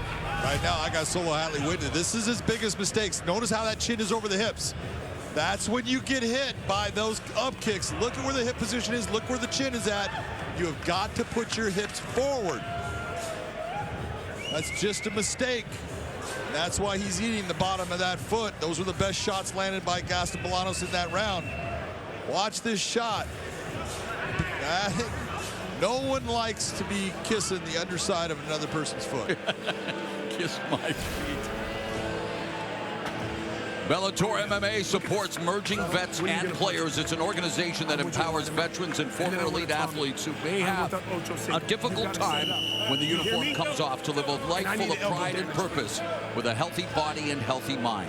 We invite you to go to vetsandplayers.org for more information, and please make a donation tonight.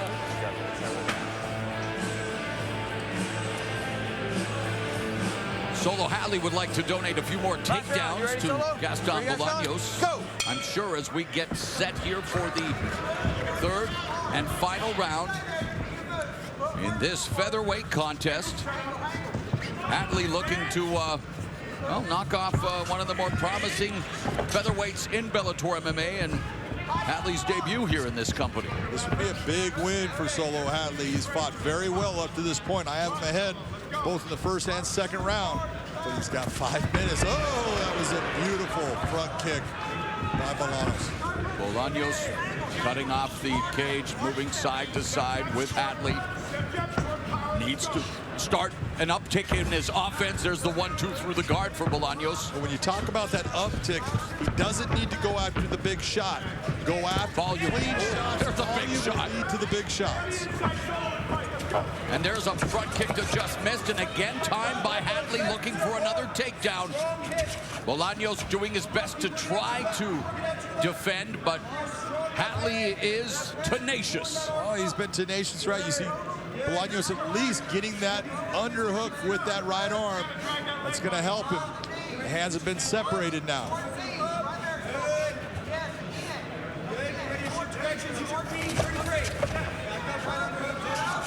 Single leg pickup by Hatley, looking to also take out the right leg, and Bolaños feeding him a couple of right hands underneath as the Wizard. Bolaños saying he's not someone to shy away from his losses. He's learned his lesson. He's on a quest to become a more complete mixed martial artist. He knows that it's not about the destination. It never will be. It's always about the journey and the evolution and the education, John. Let's go, gentlemen. Let's work. It's all about the education, man. The more you learn, the better you become. One of the things you can see right now with Hatley, look at his diaphragm. It's starting to move in and out a lot. And he's looking. He's getting labored. He's got a big frame, and those muscles need oxygen. Yes, absolutely. And I mean, it's so hard to describe what it's like to try to fight when your arms feel like they're 100 pounds apiece. And yet Hatley goes for another takedown. Bolaños putting his weight, trying to stymie the takedown attempt, the midpoint of this final round.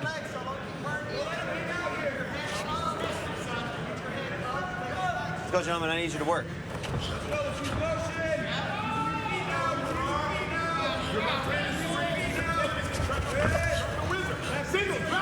All of this is good for Solo Hatley as time is just ticking off the clock.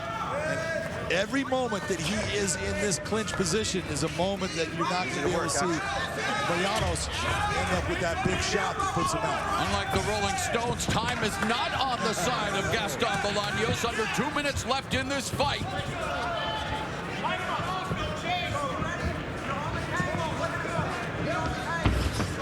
Hatley trying to get some movement, disengage, a little bit of distance, a little bit more time. And Hatley ending up on his derriere momentarily. Time long, a couple of knees here by Bolaños, blasting away on Hatley, and Hatley again content just to try to bring the fight back to the canvas.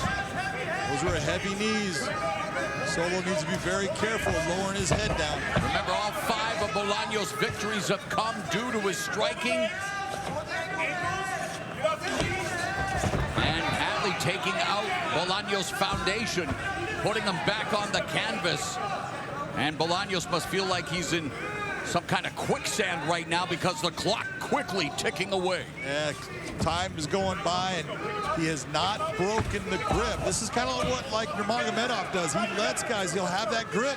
His hands are together. Wrestling, it's illegal. In MMA, it's not. And he'll let the guy actually work his way to try to get up, and then just won't bring him right back down. And just mentally, it's draining. Let's go, gentlemen, work. Separation with just over 30 seconds left.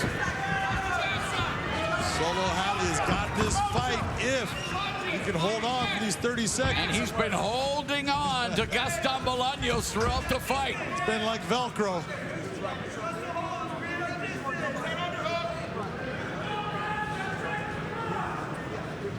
Solo Hatley continuing to be content to ride out the clock, searching for the final takedown. Bolaños looking for a miracle. He's not going to get it. Oh! At the bell. At the end of the round. A lot of people look at that and they go, oh my God. You think Gaston Bolaños heard that? No. He's busy trying to win a fight. Yeah, Did he win the fight, John? I don't think so. I think he won that last round, but I do think that Solo Hatley got the first 2 rounds. I would have this 29-28. Why do you think Bolaños won the last round? You take a look at what was occurring. You saw Hatley trying to grapple and put him onto the ground, which he did a couple of times. But that's more of a position change. At no moment was he in a position where he was either landing strikes that were damaging him or trying to do the submission to end the fight. Bolaños is trying to plead his case that he knocked out Hatley at the end of the fight. No. Well, Hatley hasn't moved. That's because he's exhausted, and I give him credit. You could see how fast his diaphragm was working in the last 30 seconds. Hatley's exhausted, but he stuck it out, made it to the end, lost that round, but I think won the fight. Here was Hatley taking him down, And he did this throughout. This is when he had his hands together and did not let go. You saw Gaston Bolaños working hard to get himself up, but never broke the hands. There's that beautiful front kick we talked about that hit Solo Hatley right in the bottom of the chin right there. Bolaños had his moments. He was doing well with the strikes, but it was his inability to separate from Solo Hatley and the stifling clinch game that he was working. That was the difference in this fight. Bolaños trying to avoid the first 2-fight losing streak of his emerging career, while Solo Hatley looking to win his second straight here in his Bellator MMA debut, and he's finally back up to his feet. And Bolaños trying to utilize whatever power he can to drum up a victory. Does he get it? Let's go to Michael C. Williams. Ladies and gentlemen, having gone the distance, we'll go now to your 3 judges at cage side. Your first, Chris Lee, scores it 29-28. He has it for Bolaños.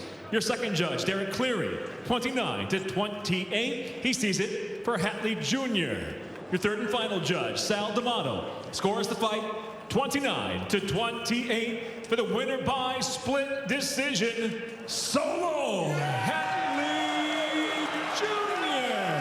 Solo Hatley Jr. survives the scare when it comes to the judges' scores as he picks up his first Bellator MMA victory, improving to 8-2, while Gaston Bolaños drops to 5-3. Your thoughts on the scoring, John?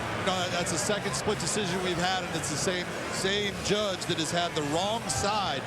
We have Sal D'Amato, Derek Cleary on that fight, 2 of the best MMA judges there are in the world, both having that fight the way it should have been to Solo Hatley.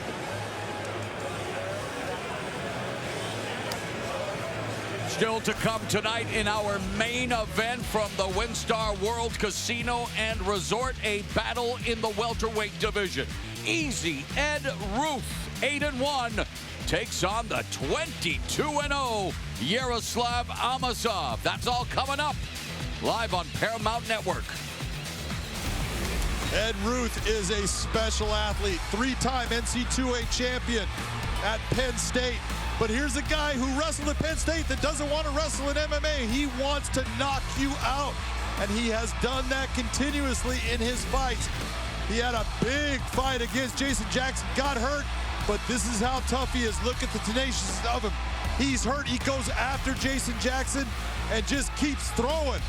Ed Ruth is a savage. Incredible athlete, but the guy he's facing is a complete mixed martial artist. This is a guy that does it all well. He stands up and fights beautifully. He's got great wrestling, and he's got an outstanding submission game. He is the full package. Not very often do you see a Japanese necktie.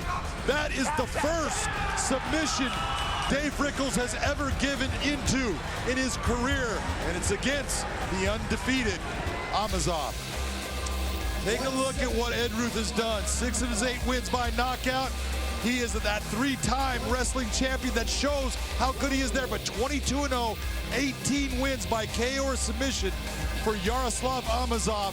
This is going to be an incredible matchup. A tremendous fight coming your way, and not to rain on Ed Ruth's parade, but lots to be said about his last victory against Jason Jackson. Split decision at Bellator 231 in October of last year. A lot of cage side observers thought Jackson did enough to win. That was me being one of them. I actually thought that Jackson knocked him down 3 times in that fight. But so how does that motivate Ruth then, coming into this, another even bigger test? You know what, I talked to Ruth about that fight. We actually had a sit down where we talked and went over exactly what happened. He said, I learned so much in that fight. He goes, and I had to dig deep and go back to my wrestling a little bit to get myself back in that fight. He goes, but I want to have that fight again. I want to go against Jason Jackson again. I just have to get by Amosov tonight. So 4 fights coming your way on the main card of Bellator 239, live on the Paramount Network from one of our regular stops here at the WinStar World Casino and Resort in Thackerville, Oklahoma. Population less than 500. Bellator MMA goes back-to-back once again. It all starts tonight with a can't-miss welterweight battle between Easy Ed Ruth and 22-0 Yaroslav Amosov at the WinStar World Casino and Resort, live on Paramount Network. And tomorrow night, the Joker invades Ireland. English bad boy Aaron Chalmers looks for another exciting finish. Plus Irish female phenom Leah McCourt in the main event. It's all live from the 3 Arena in Dublin on the Bellator app at 5 p.m. Then at 10/9 Central on Paramount Network, former lightweight world champion Brent Primus collides with Scotland's Chris Bungard. It's another action-packed Bellator MMA weekend.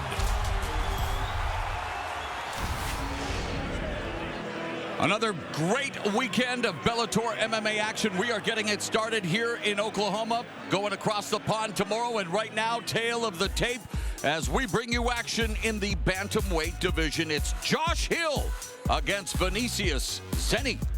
Boy, this is a good fight. 18-3 against 11-5. Josh Hill has only lost to 2 people. Twice he lost to Marlon Moraes in the World Series of Fighting. He is a beautiful fighter. He's got good stand-up, great ground game, but he's going against a black belt in Brazilian Jiu-Jitsu with Zenny. But Zenny loves to stand up and throw bombs. Super aggressive. We'll see how well Josh Hill handles that aggression. Here's Michael C. Williams. Here at WinStar World Casino and Resort, the prelims at Bellator 239 roll on with bantamweights now scheduled for 3 5-minute rounds. Introducing first the blue corner at 5'5", weighing in 134.5 pounds. His professional record: 11 victories, 5 defeats. Originally from Sao Paulo, Brazil, he fights out of Houston, Texas. Vinicius Zenny.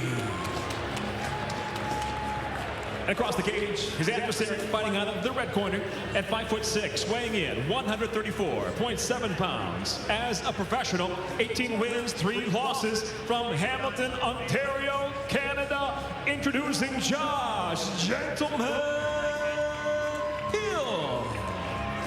When the bell rings, the referee in charge, Kerry Hatley. Kerry Hatley will oversee this bantamweight battle scheduled for 3 5-minute rounds. Had the opportunity to call many of Josh Hill's fights in our native Canada. Always saw the potential.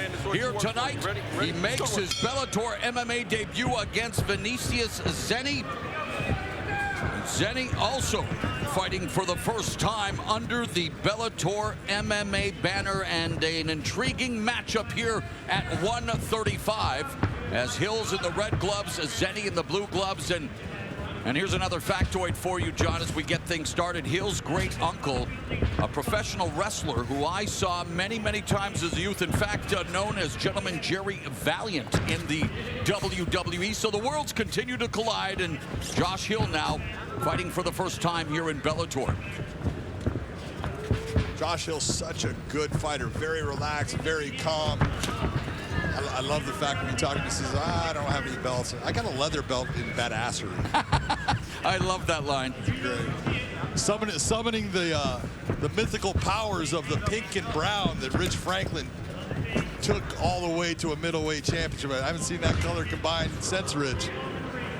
My dad picked the inopportune time. Oh, as they collide here, and Hill gets the takedown on Zenny into the close guard. When he was stopped by the police once, he said, "Sir, you're not wearing your belt." And my dad goes, "Yes, it's right here," but it wasn't the seatbelt, John. And we know that there can be seatbelt positions here in MMA, but right now it's all about Hill in top position on Zenny. And this is what is so special about Josh Hill. He's so good everywhere. He's not worried about being in any position. But Zenny is, like I said, he's a black belt Brazilian Jiu-Jitsu. His first professional fight was against Patricio Pitbull. Baptism by conflagration, I think, is how they refer that. Pitbull was 10-0 at the time he took on fight. That was his pro debut. Yeah, so you will forgive the fact that Zenny tasted a head kick and punch combination to lose his debut, but he has bounced back in impressive fashion, although he is coming off a loss to Ricky Simon, a first-round knockout loss. And that was back in March of 2018. So Zenny has been sidelined for a while, and not exactly an easy night at the office against a guy with the credentials of Josh Hill. Not at all. You know what happened with Zenny, so everyone knows, is it's not that he was you know, stepping away. He was moving. He changed from being in California to being in Texas, opened up a school. All that took time. He had to put his effort into that. Now he's back to fighting. Hill has won 4 out of his last 5 fights, including a stoppage win over a former champion in the Canadian promotion TKO, Jesse Arnett, in May. Hill was a former World Series of Fighting title challenger. You talked about the fact that he's had to face Marlon Moraes on 2 occasions, tasted defeat both times, but you will forgive him for doing so, as Moraes has proven to be one of the best fighters in the world. You go 5 rounds with Marlon Moraes, you're saying, you know what, you're pretty good. 2 minutes left here in the opening round.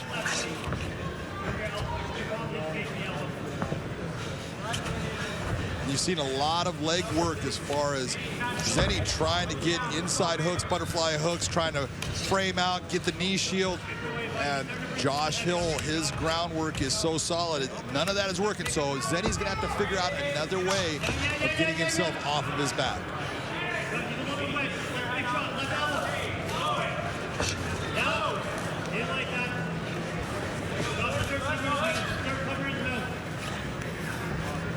Zenny was submitted by Bruno Diaz back in October 2010. His only submission loss, that coming via guillotine choke.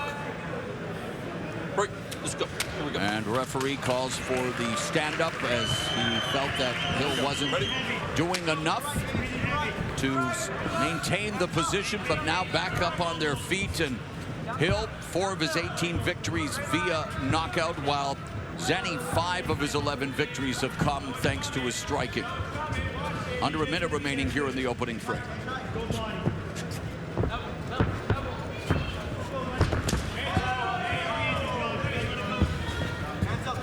Hill making his debut in October of 2009, a month after Vinicius Zenny made his debut against Patricio Pitbull, and Hill again has Zenny on the ground, but Zenny very aggressive from his back.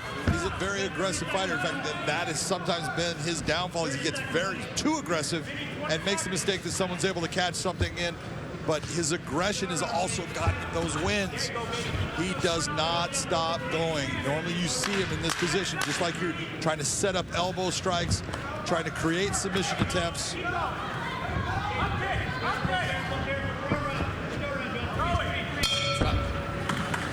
How do you see it after 5 minutes, John? Josh Hill gets that round 10-9. He landed good strikes. We're going to always say that the strikes coming from the top, if it's even equal, they're going to have more power. Gravity's working for it. He got the takedowns. He was able to control where the position of the fight was at. That is going to go to Josh Hill. Yep. Hill, who owns his own gym, Vision Quest MMA, also occasionally trains with Team Alpha Male in Northern California. The little big boys of Team Alpha Male. I start showing their level changes too, right? We've been on the ground twice, but been on the ground twice, so the level change is going to be a little more fast. Go.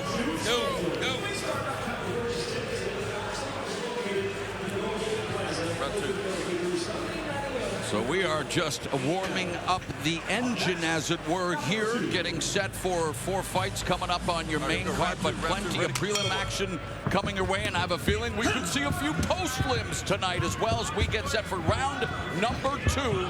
Josh Hill and Vinicius Zenny both making their Bellator MMA debuts. Hill in the red gloves, Zenny in the blue. Talk about adjustments and changes you would like to see each make here in the second 5 minutes of this fight. What I'd like to see from Vinicius Zenny is he's losing that foot battle. You're seeing Josh Hill's been able to take and utilize that switch stance that he has, both orthodox and then to southpaw. And every time he goes to southpaw, you see Zenny get caught inside. He needs to step outside of that when he makes that switch and land that straight right hand. Front kick landed for Josh Hill.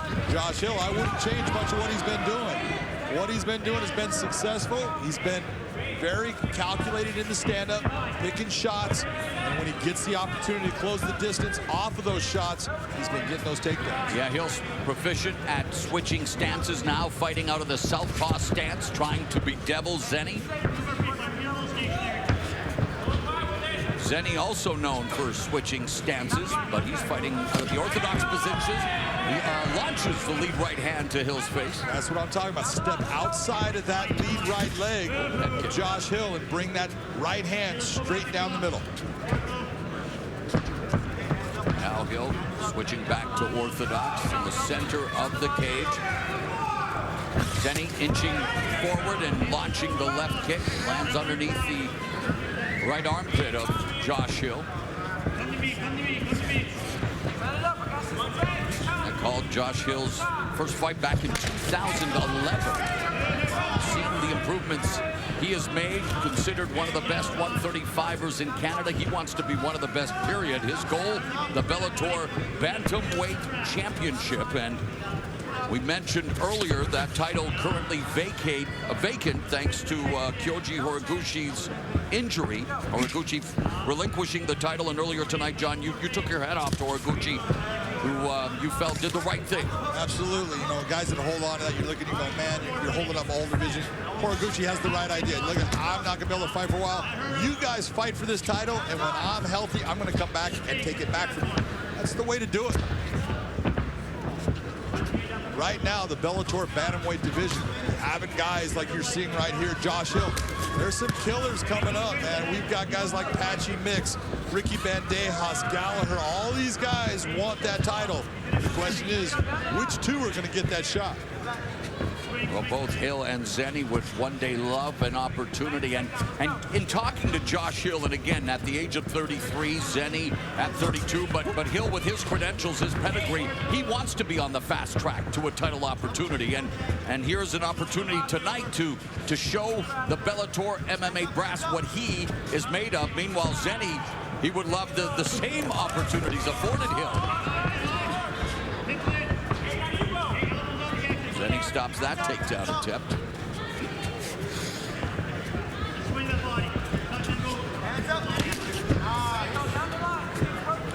Zenny, a Brazilian Jiu-Jitsu black belt, although he says he loves to strike, wants to be aggressive, always looking for the knockout, but obviously he's done his homework and is very respectful of Josh Hill. Boy, both guys launching big shots right there, and both of them missed, but man, it was close. You can tell Vinicius, he felt it, and he's like, oh yeah, that was close, I'm gonna get it.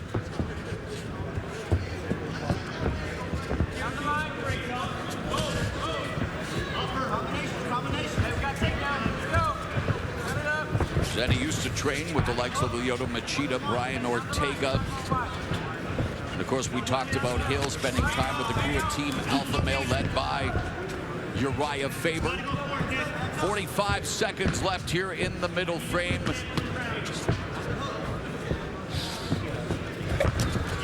Hill attacking the low leg area, the outside low leg kick by Hill. That low calf kick can have big effects in a fight. You just got to keep on going back to it. If you're successful with it, like you just saw Josh Hill be. And there it is. He put Zenny on the canvas momentarily, chopping away at that lead leg. Keep making deposits. Keep going back to that technique, because it will take your ability for you to have balance off of that leg away quick. Oh, jumping knee strike, but countered the takedown by Hill. And round 3 straight ahead. Stop. Easy up. Your thoughts on the middle stanza, sir, and how you scored it? Very close round. You got both guys landing good shots, but overall the best shots landed by Josh Hill, and he's the guy that's really controlling where the fight's going to be. And so you're looking at the striking. If he gets that striking and it's just a little bit better, he's going to win that round.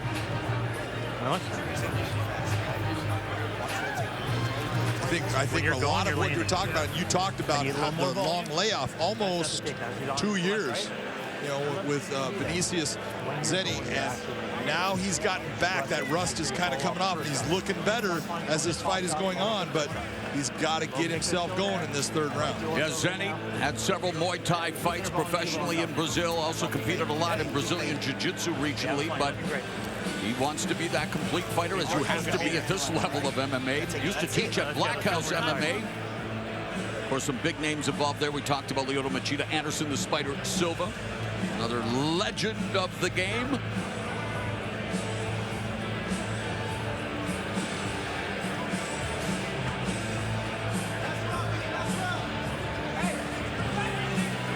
This is going to be the third and final round between Bellator MMA debutantes Josh Hill in the red gloves, Vinicius Zenny in the blue gloves.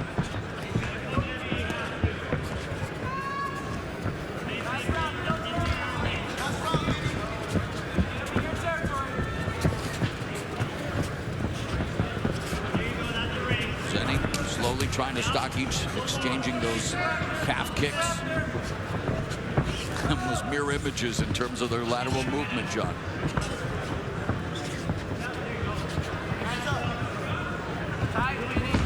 Oh, jumping knee, tag, Zenny. Zenny momentarily applauds him and then checks to see if there was any plasma coming out of his forehead. Felt it.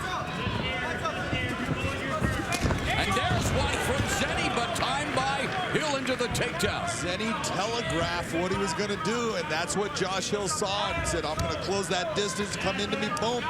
But I admired the aggression of Zenny on his back. I was always reminded again, as we always like to do, John, take those trips down memory lane. Joachim Hansen, back in Pride Fighting champ, from his back, like Chuck Liddell too. He was nasty in the striking from his back. You've got to, if you're going to be on your back, you've got to make it to where the guy doesn't want to end up doing that again. And if you sit there and close guard, judges take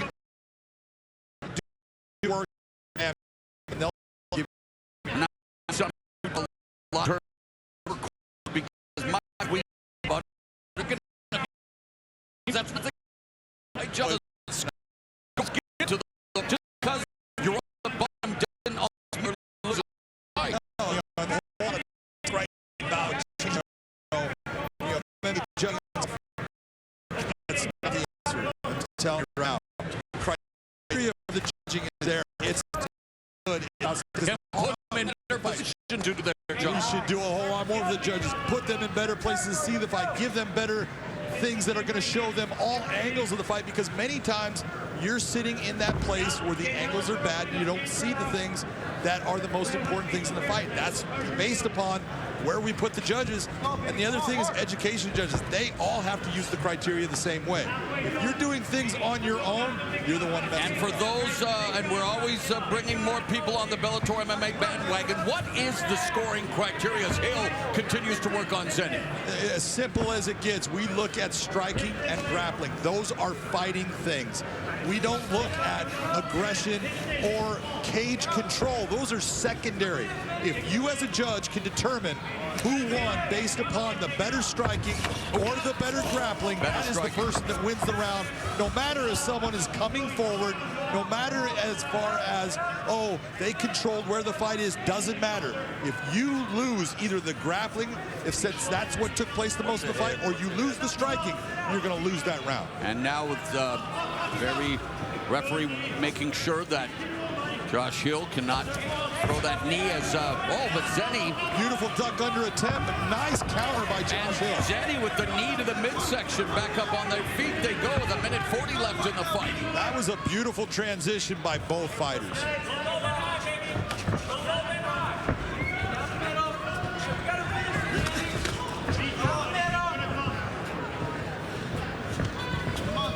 Hill back to southpaw. That right kick bounced off of his arm.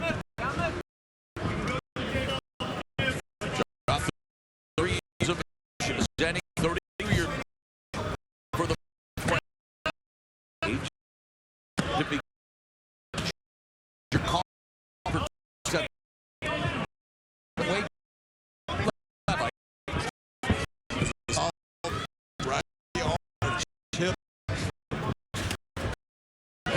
that was delivered at the same time as Zenny loading the hand. Spinning by Hill. Nice footwork by Josh Hill. Change that position. Get that.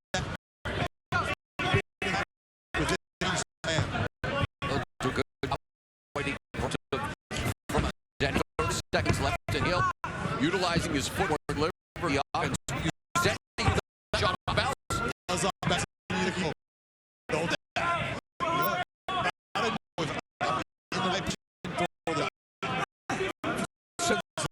Battle at bantamweight.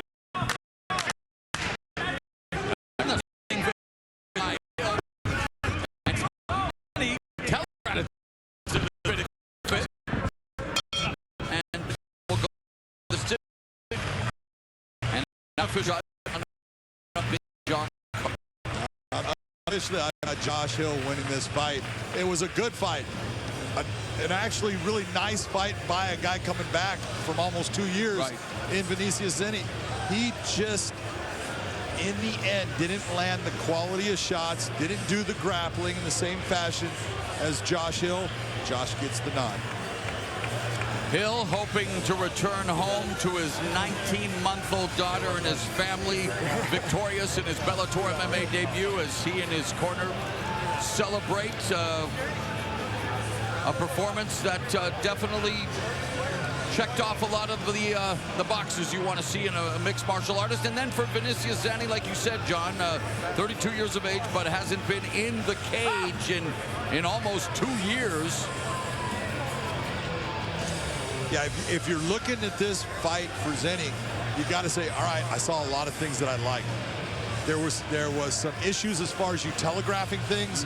That led to Josh Hill being able to get you in certain positions, but getting that ring rust off, getting back in the cage, getting that, you know, your first fight in Bellator out of the way, I think all those things lead to him doing well down the road. Who wins his Bellator MMA debut? Let's go to Michael C. Williams. Ladies and gentlemen, for the decision, we go to your 3 judges at cage side. Your first, Don Turnage, sees it 30-27, while judges Derek Cleary and Chris Lee both see it the same 29-28. All have it for the winner by unanimous decision, Josh "Gentleman" Hill. Oh, Canada! Josh Hill wins his Bellator MMA debut as he improves to 19-3, spoiling the Bellator debut of Vinicius Zenny. And we are going to be live on the Paramount Network at 9/8 Central. 4 fights coming your way, including 2 heavyweight battles. Javi Ayala here against Frank Mir. Javi Ayala is a grinding, massive man with heavy hands. He just puts you against the cage and smothers you, hitting you with big, heavy shots. He is a load for anyone, and if you try to outmuscle him, you're in trouble. But Moldavsky is the guy, the smaller heavyweight, the guy that we're starting to see heavyweight starting to take over. Very athletic, good wrestling. You see him here against the bigger man in Linton Vassell. Doesn't matter, wears him down. Valentin Moldavsky against Javi Ayala. That is going to be a special battle. Speed against strength. 10 of Ayala's 11 victories have come inside the distance. Half of Moldavsky's victories have come before rendering a judge's verdict. The heavyweights always looking to throw down. And we've got light heavyweights for your viewing pleasure now as Grant Neal clashes with Claude Wilcox. You can take a look, and the reason that age is almost everything is the same. Both guys very young fighters, young in their careers, wanting to put on a special performance. Both of them in their sophomore Bellator MMA appearances. Here's Michael C. Williams.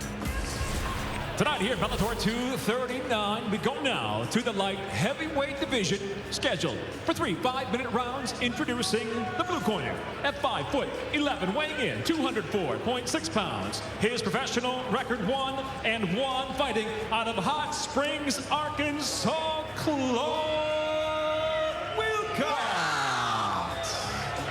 Wilcox excited to be here. And across the cage, his adversary, fighting out of the red corner at 5'11", weighing in 204.8 pounds. As a professional, he's 2-0, fighting out of Denver, Colorado. Introducing Grant Neal. And the referee in charge, Jason Herzog. Jason Herzog gets this light heavyweight assignment as Grant Neal, Claude Wilcox, both in their second Bellator MMA fights. Neal 1-0, Wilcox 0-1 in Bellator. Wilcox is 1-1, while Grant Neal is 2-0 overall. And it's Grant Neal in the red gloves, Wilcox in the blue. Neal making his Bellator debut at Bellator 233, November of last year, beating Jimmy Lugo via unanimous decision. And while Wilcox Wilcox, he dropped his Bellator debut, losing to Dalton Rosta via second-round TKO in October of last year. So one of the things I'll tell you off with that fight against Dalton Rosta is an animal. And we saw that, Claude Wilcox, a little bit unorthodox, a little strange the way, but man, he's tough. He got hit with big shots and just kept coming. Lead left hand lands for Neal.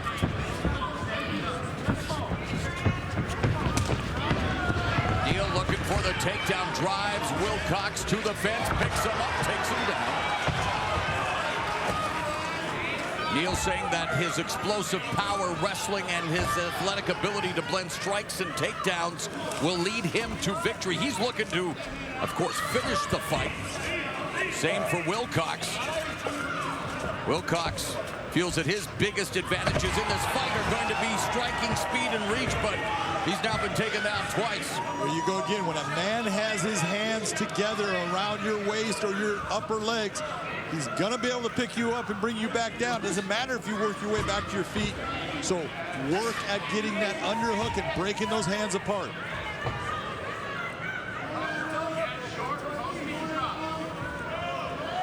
When we saw Grant Neal fighting Jimmy Lugo, we saw a guy trying to really finish the fight fast, and it worked against him. I think he learned a lesson.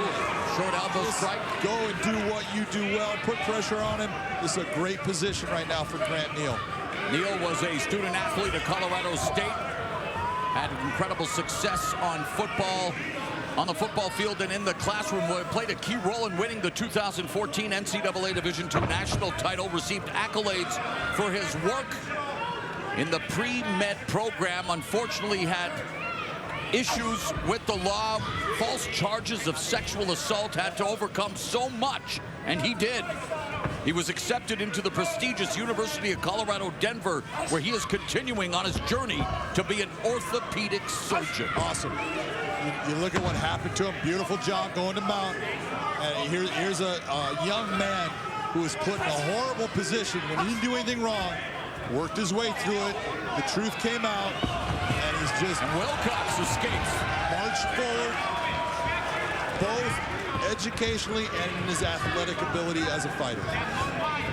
Meanwhile, Wilcox has a bachelor's degree in business, played football at Henderson for 4 years, won 3 conference championships at Henderson State University.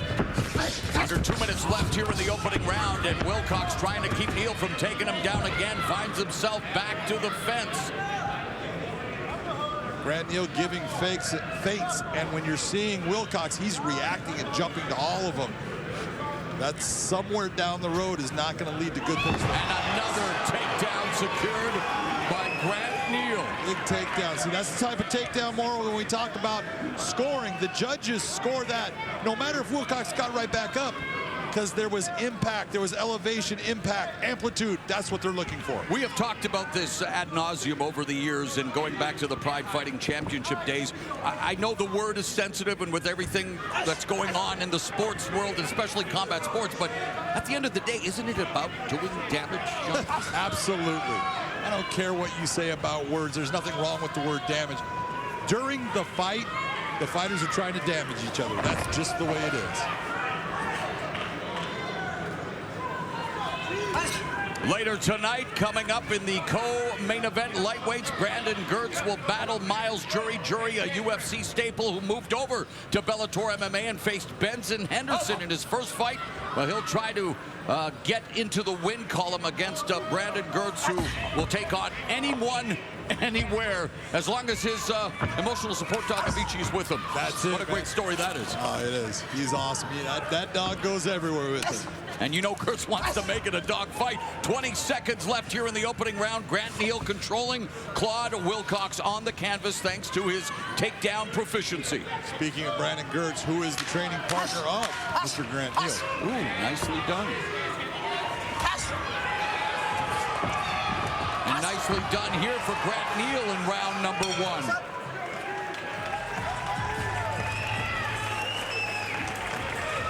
Neal fighting out of Denver, Colorado, a Genesis Training Academy, and the Genesis Fight Team. Jacob Ramos is head coach, but training with the likes of Curtis Blades, Nate Marquardt. There's a blast from the past. Not so long ago pass, by the way. Not so long. Boy, what a career he had. Oh, incredible career. Pancrase. Especially in Pancrase. And what about that video game finish against Tyron Woodley when he to win the title? Yep. Straight out of a video game. Absolutely. When are you and I going to start doing esports announcing? 20,000 kids in an arena watching people play video games. Bring that right hand over the top. Come on, man. That right hand is there.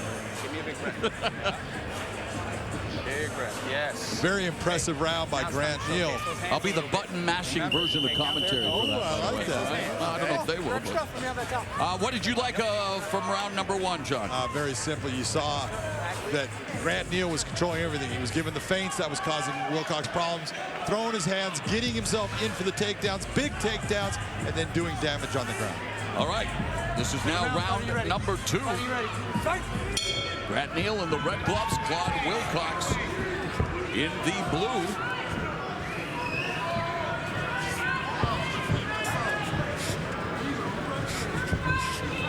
Nice.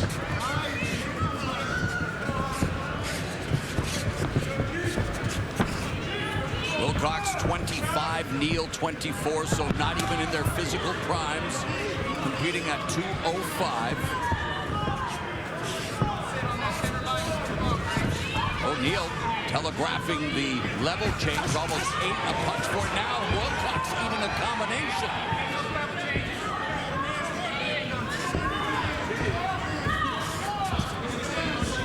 Wilcox really pushing his punches. You see, they just don't have that snap to him right now because he's not sure. He's being hesitant. He doesn't want to get countered, which is happening to him. He needs to just decide, hey, I'm just going to press forward, and when my opportunity comes, I'm going to throw it with bad intentions. Nice kick by Grant Neal, right under the arm.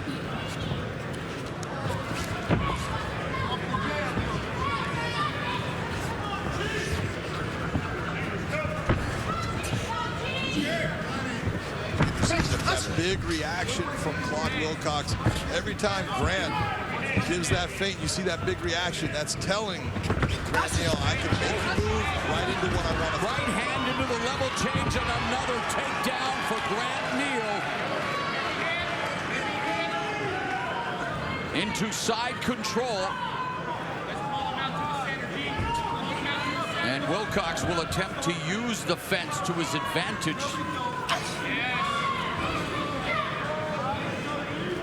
And again, he can't curl. What's the rule of the toes? He can have his feet on the fence just like they are, but what he cannot do is control his body position by taking his toes and trying to grab a hold of it to hold his body position in a certain area. That's what he can't do. Just like grabbing the cage with your hand. Exactly. We are coming up on the midpoint of the round and the fight. It's been the Grant Neal takedown show. Oh, it has been the Grant Neal air show. He has picked up Claude Wilcox and done some aerial assaults with his body slamming into our canvas.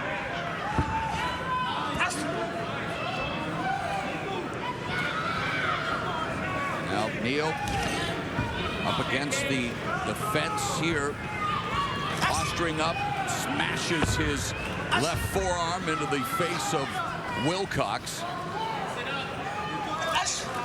Slashing elbow strike across the bridge of the nose. Under 2 minutes left in the second. He could step over right now, right in the mount if he wanted. There it is. Wilcox desperately trying to slip out, trying to do whatever he can to improve his circumstances, but now side control for Neal, and Neal on the attack, but Wilcox, he's only got the head right now. There is no arm inside. So I was going to say, could have tried to belly down, but then the fence is in the way. It's going to be hard for him to belly down. You know, when you look, he throws up what's looking like a triangle, but there was no arm there, so it's only on his head, and there's not going to be any choke attempt, and it's very hard to squeeze hard enough to hold on to that head. Knee to the midsection by Grant Neal.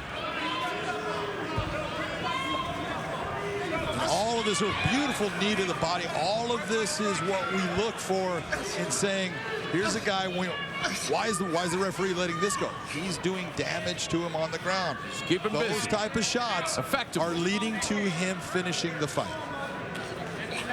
Wilcox trying to get back up to his feet, attempting to wall walk, but you have to have control of your feet if you want to do so, and Neal's making sure that's not the case. You would think people would watch this guy named Nurmagomedov enough to realize if the guy has his hands What was it, the one time 21 takedowns, I think? I thought it was 19. I think Yeah, well, I mean, 20. ridiculous amount. Yeah. But yeah, you're right. Good guy to study, right? Absolutely. Now ground and pound, hammer fist, and left and right's a flurry by Neal, looking to do even more damage in the final few seconds of the second round.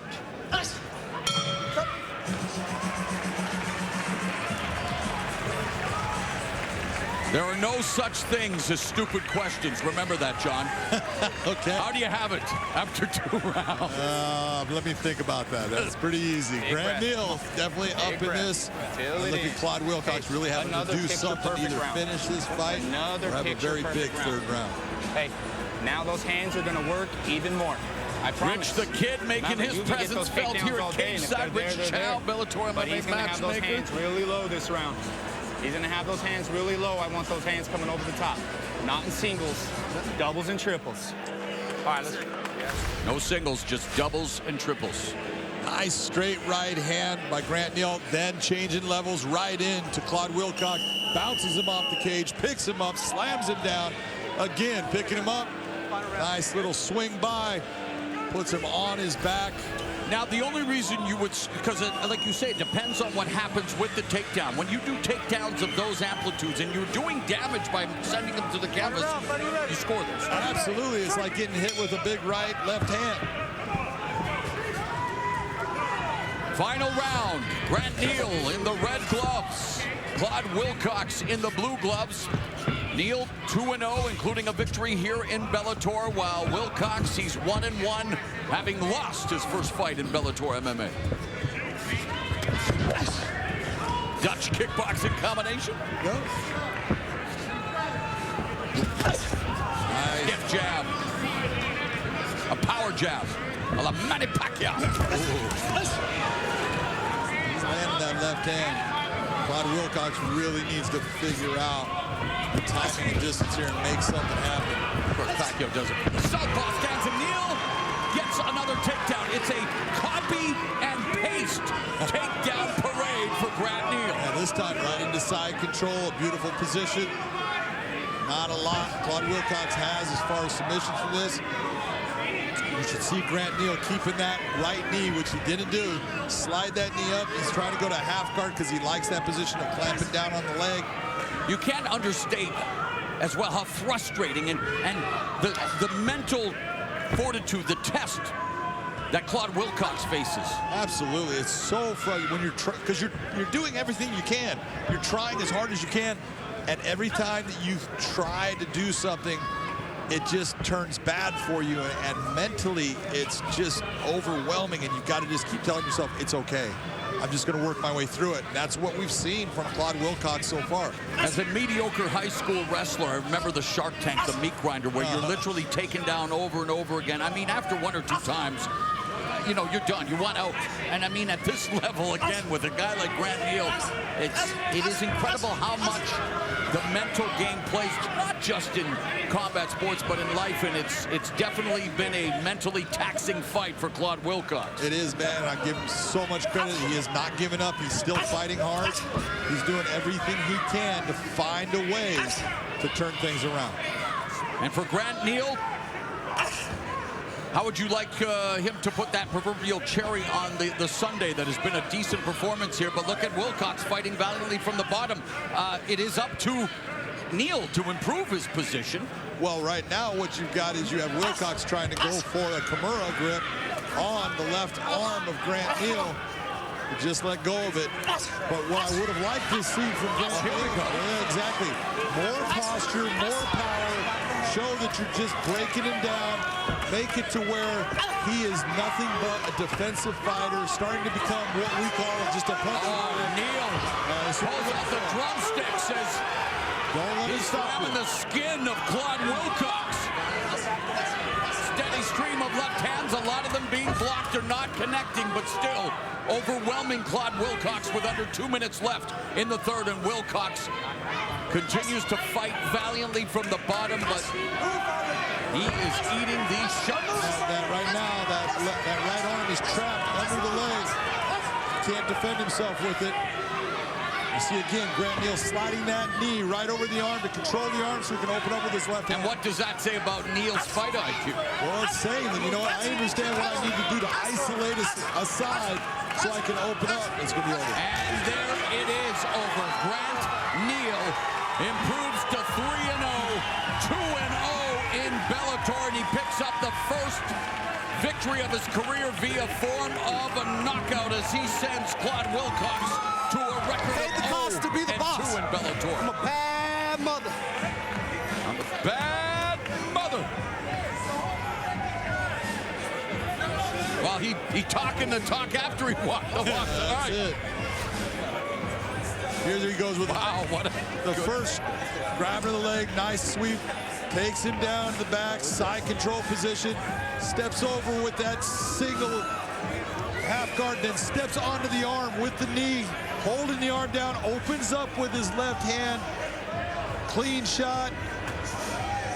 And some of these just started adding up to the point. Claude Wilcox was having a hard time just stopping anything that Grant Neal was doing. He was just getting beat down in that systematic fashion of getting dominated round after round. A very outstanding performance in his second Bellator fight by Grant Neal. That was an impressive fight for him. To make it official, we go back inside the cage. Here's Michael C. Williams. Ladies and gentlemen, inside the Bellator cage, referee Jason Herzog waves it off due to unanswered strikes. Officially 3 minutes, 37 seconds. Round number 3, the winner by TKO, still undefeated Grant Neal. Grant Neal remains unbeaten in the early stages of what looks to be a promising mixed martial arts career. The 24-year-old out of Denver, Colorado, improving to 3-0. Coming up, Bellator 239 live on the Paramount Network. The main card culminates with a welterweight showdown between Easy Ed Ruth and Yaroslav Amosov. Lightweights Brandon Gertz and Miles Jury will meet in a pivotal 155-pound contest. And the heavyweights throw down as the unbeaten Tyrell Fortune takes on Tim Johnson, while Javi Ayala opposes Valentin Moldavsky. That's coming up live on the Paramount Network at 9, 8 Central, Bellator 239.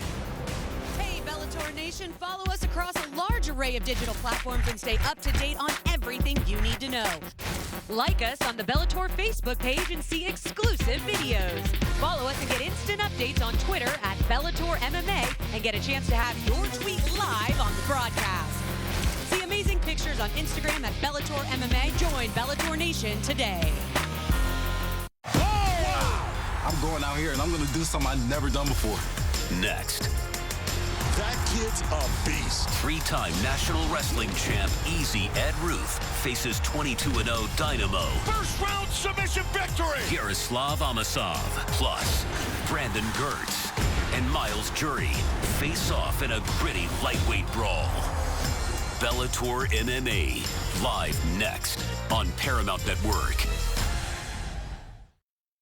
I'm going out here and I'm going to do something I've never done before. Next. That kid's a beast. 3-time national wrestling champ Easy Ed Ruth faces 22-0 Dynamo. First round submission victory. Yaroslav Amosov, plus Brandon Gertz and Miles Jury face off in a gritty lightweight brawl. Bellator MMA, live next on Paramount Network.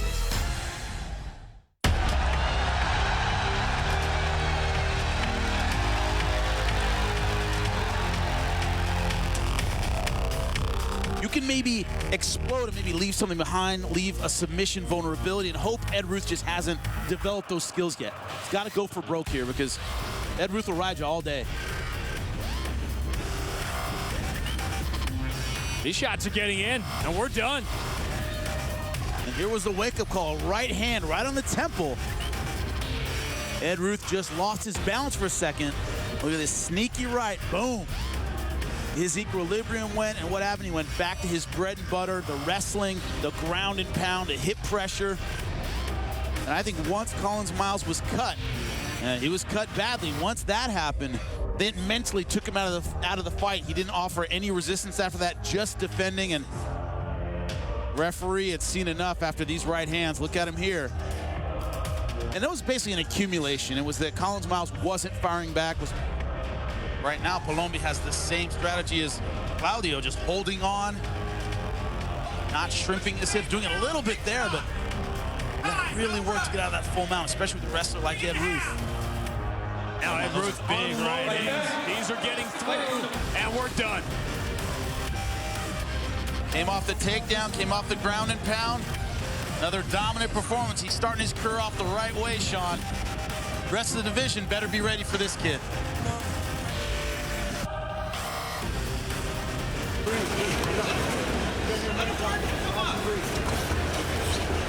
We'll grab the fence. These shots are getting through. Yeah.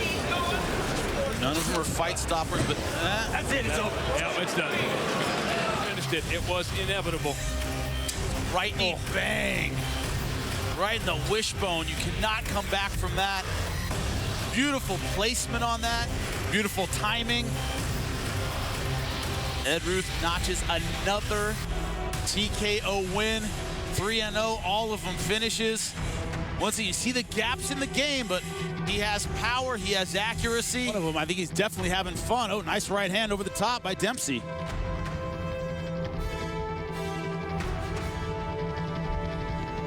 Big swing and a miss. So far, Dempsey hasn't given Ed Ruth a reason to stop boxing. Hasn't stopped him in his tracks. Oh! Boom! That's it. It is all over. Nothing can be worse than a little success. Dempsey was just starting to have a little success on the feet. Decided to start trading and walked right into a right hand. Look at it. Over the top, set it up with a jab, and bang, right behind the ear. Same kind of punch that dropped Zach Freeman, takes away the equilibrium, and that is all she wrote. Watch it in real time. Oh, boom. Clubbing shot. Great job by the referee. He was right on top of it. Beautiful stuff by Ed Ruth. But that's what you throw when you're waiting. Absolutely. You know what? Go deep. And that's what I'm so impressed with. He's not giving in. He's looking to do something that can win him the fight. But a step forward performance from Ian Pascu is going to be another dominant win for Ed Ruth. Impressive. And it's even the subtle things that he is starting to do. From side control, look at the quick transition before Ian Pascu has any idea what's happening. Ed Ruth goes into full mount, which is where he controlled much of round number 3. Pascu losing his mouthpiece and likely losing this fight. Body of Andy Murad to attack. That body will shut down the body. Oh, that was a big shot right there. That hurt him. Big shot again. That right hand, it's touching him. Long reach, turning those punches over. Final seconds of the round. Andy Murad trying to make it. Big shots. Hit, it's all over. Nice leg kick by Andy Murad, but look what happens. 1, 2, straight down the pipe. And this is the difference in this fight. Watch the shots hit. That's a big shot. Another big shot. All of those are landing flush, and Andy Murad cannot stop the attack. That's why Jason Herzog comes in. Ed Ruth's got a short waist, which means his legs are long and his arms are long. So some guys are just built to fight, and Ed Ruth's one of those guys. Caught him. That hurt him. Yeah, it did. Yeah. Kunamoto He's in trouble on his right way here. down. Ed Ruth trying to finish it right here, right now. When you see him just starting to cover, big not shots. reacting. It is all over. That knee right there hurt. It looked like it was a kick, but it was actually a knee that landed.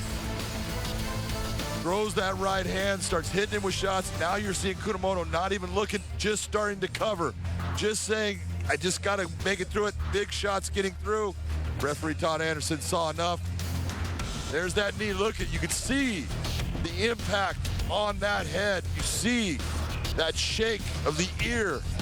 Kunamoto's in trouble right now. And Ed Ruth just starts landing good shots, not going crazy, picking his spots. That's what we're talking about. That's the difference between a young fighter and a now more mature fighter. Pick your shots, land your shots. Let's take a look at some of the action here. Here's the kick by Jason Jackson. That's the one that hurt Ed. You could see him. His legs got stuffed. Jackson with the uppercut bounced right off the chin of Ed Ruth. Look at Ed Ruth going after him at this point. Easy, Ed Ruth.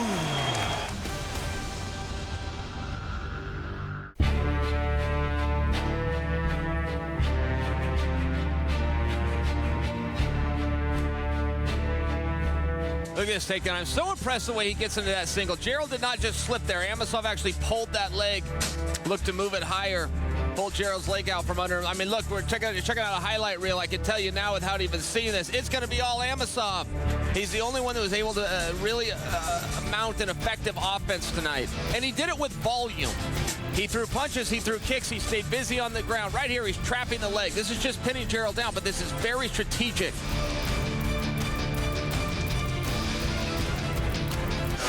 You know, this is the start of the fight. This is, we talked about Eric Silva being a very fast starter, being good at the start of the fight, and he was. Nice job of catching the ankle. He comes up with a knee off of it. He landed a beautiful left hook that actually cut Amosov, but it was the grind of Amosov that started wearing on Eric Silva. The wrestling that he brought to this cage was the difference maker in this fight. Eric Silva worked very hard to get himself back to his feet, and it kept on putting him in a position where he was just taken down again. Look at all these takedowns. Eric Silva working hard and put right back to the mat where he never wanted to be.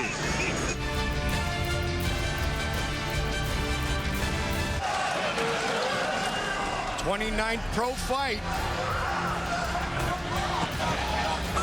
He's almost got that in position. Rickles has got his arm up where it should, and that use of that leg. It is all over! Here you go. When he gets to that half guard position, you see that arm starting to sink in.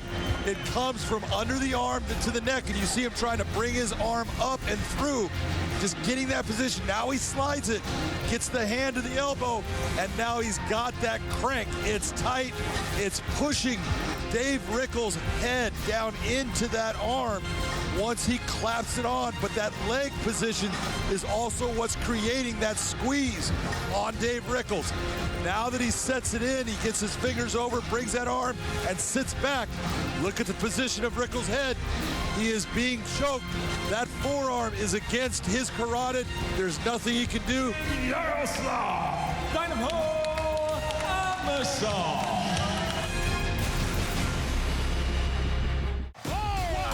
I'm going out here and I'm going to do something I've never done before. Next. That kid's a beast. Three-time national wrestling champ Easy Ed Ruth faces 22-0 Dynamo. First round submission victory! Yaroslav Amosov, plus Brandon Gertz and Miles Jury face off in a gritty lightweight brawl. Bellator MMA, live next on Paramount Network.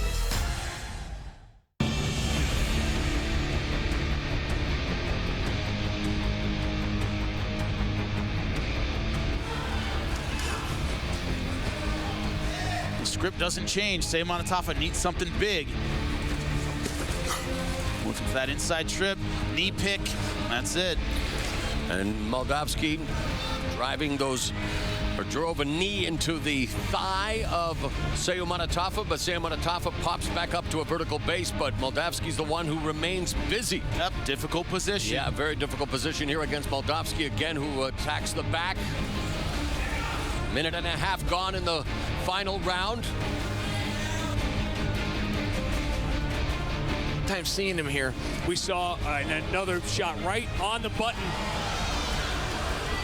Ernest James, his head is saying level change, but his head is scrambled right now, and he's in big trouble. Moldavsky pouring it on, and it's over. Sean, before I get to the sequence of attacks here, notice what side it's on. It's on the left side, and James is just not able to see it, is my guess. It's my perception. I think it intimidated and scared him. But in addition, Moldavsky was able to get these shots through. That's the only one that came to the middle. Everything else here comes from that damaged left side. And you can tell by James's reaction, which is next to nothing. He's almost not covering. He's almost not flinching. He's not moving. He's not circling. It's because he could not see it coming. Here's how Linton goes for a roll, brings his arm up high, and that's how Moldavsky slips right into an arm triangle. You see Linton pushing against his arm. This is where, when you're big and strong, sometimes you got to use that to get yourself out. You're burning a lot of energy. A huge round 3 for Team Fedor's Valentin Moldavsky. They go the distance. Valentin Moldavsky.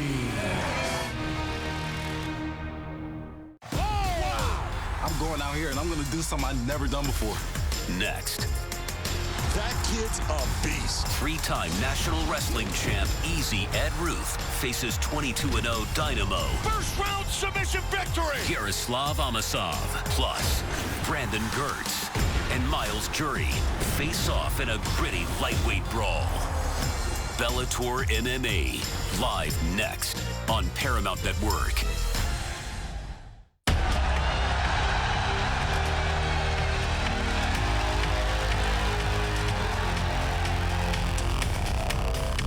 You can maybe explode and maybe leave something behind, leave a submission vulnerability, and hope Ed Ruth just hasn't developed those skills yet. He's got to go for broke here because Ed Ruth will ride you all day.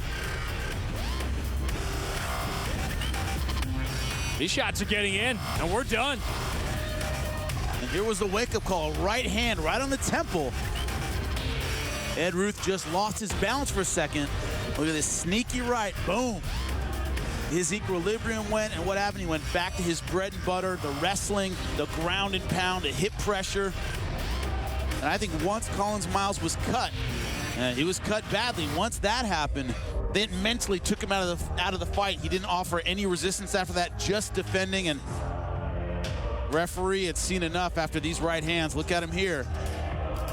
And that was basically an accumulation. It was that Collins Miles wasn't firing back. Right now, Palombi has the same strategy as Claudio, just holding on, not shrimping his hips, doing it a little bit there, but really work to get out of that full mount, especially with a wrestler like Ed Ruth. Now Ed Ruth big right hands. These are getting through, and we're done. Came off the takedown, came off the ground and pound. Another dominant performance. He's starting his career off the right way, Sean. Rest of the division better be ready for this kid.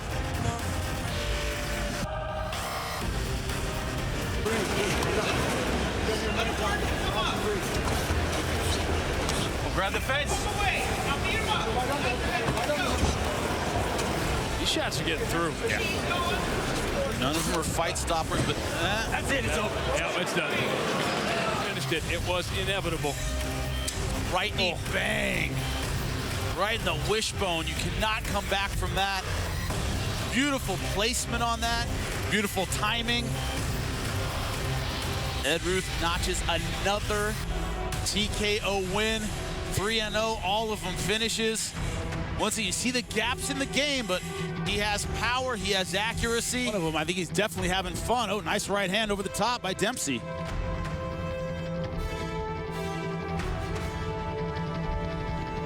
Big swing and a miss. So far, Dempsey hasn't given Ed Ruth a reason to stop boxing. Hasn't stopped him in his tracks. Whoa! Boom! That's it. It is all over. Nothing can be worse than a little success. Dempsey was just starting to have a little success on the feet. Decided to start trading and walked right into a right hand. Look at it. Over the top, set it up with a jab, and bang, right behind the ear. Same kind of punch that dropped Zach Freeman, takes away the equilibrium, and that is all she wrote. Watch it in real time. Oh, boom. Clubbing shot. Great job by the referee. He was right on top of it. Beautiful stuff by Ed Ruth. But that's what you throw when you're way down. Absolutely. You know what? Go deep. And that's what I'm so impressed with. He's not giving in. He's looking to do something that can win him the fight. But a step forward performance from Ian Pascu is going to be another dominant win for Ed Ruth. Impressive. And it's even the subtle things that he is starting to do. From side control, look at the quick transition before Ian Pascu has any idea what's happening. Ed Ruth goes into full mount, which is where he controlled much of round number 3. Pascu losing his mouthpiece and likely losing this fight. Body of Andy Murad to attack him. That body will shut down the body. Oh, that was a big shot right there. That hurt him. Big shot again. That right hand, it's touching him. Long reach, turning those punches over. Final seconds of the round. Andy Murad trying to make it. Big shots. Hit, it's all over. Nice leg kick by Andy Murad, but look what happens. 1, 2, straight.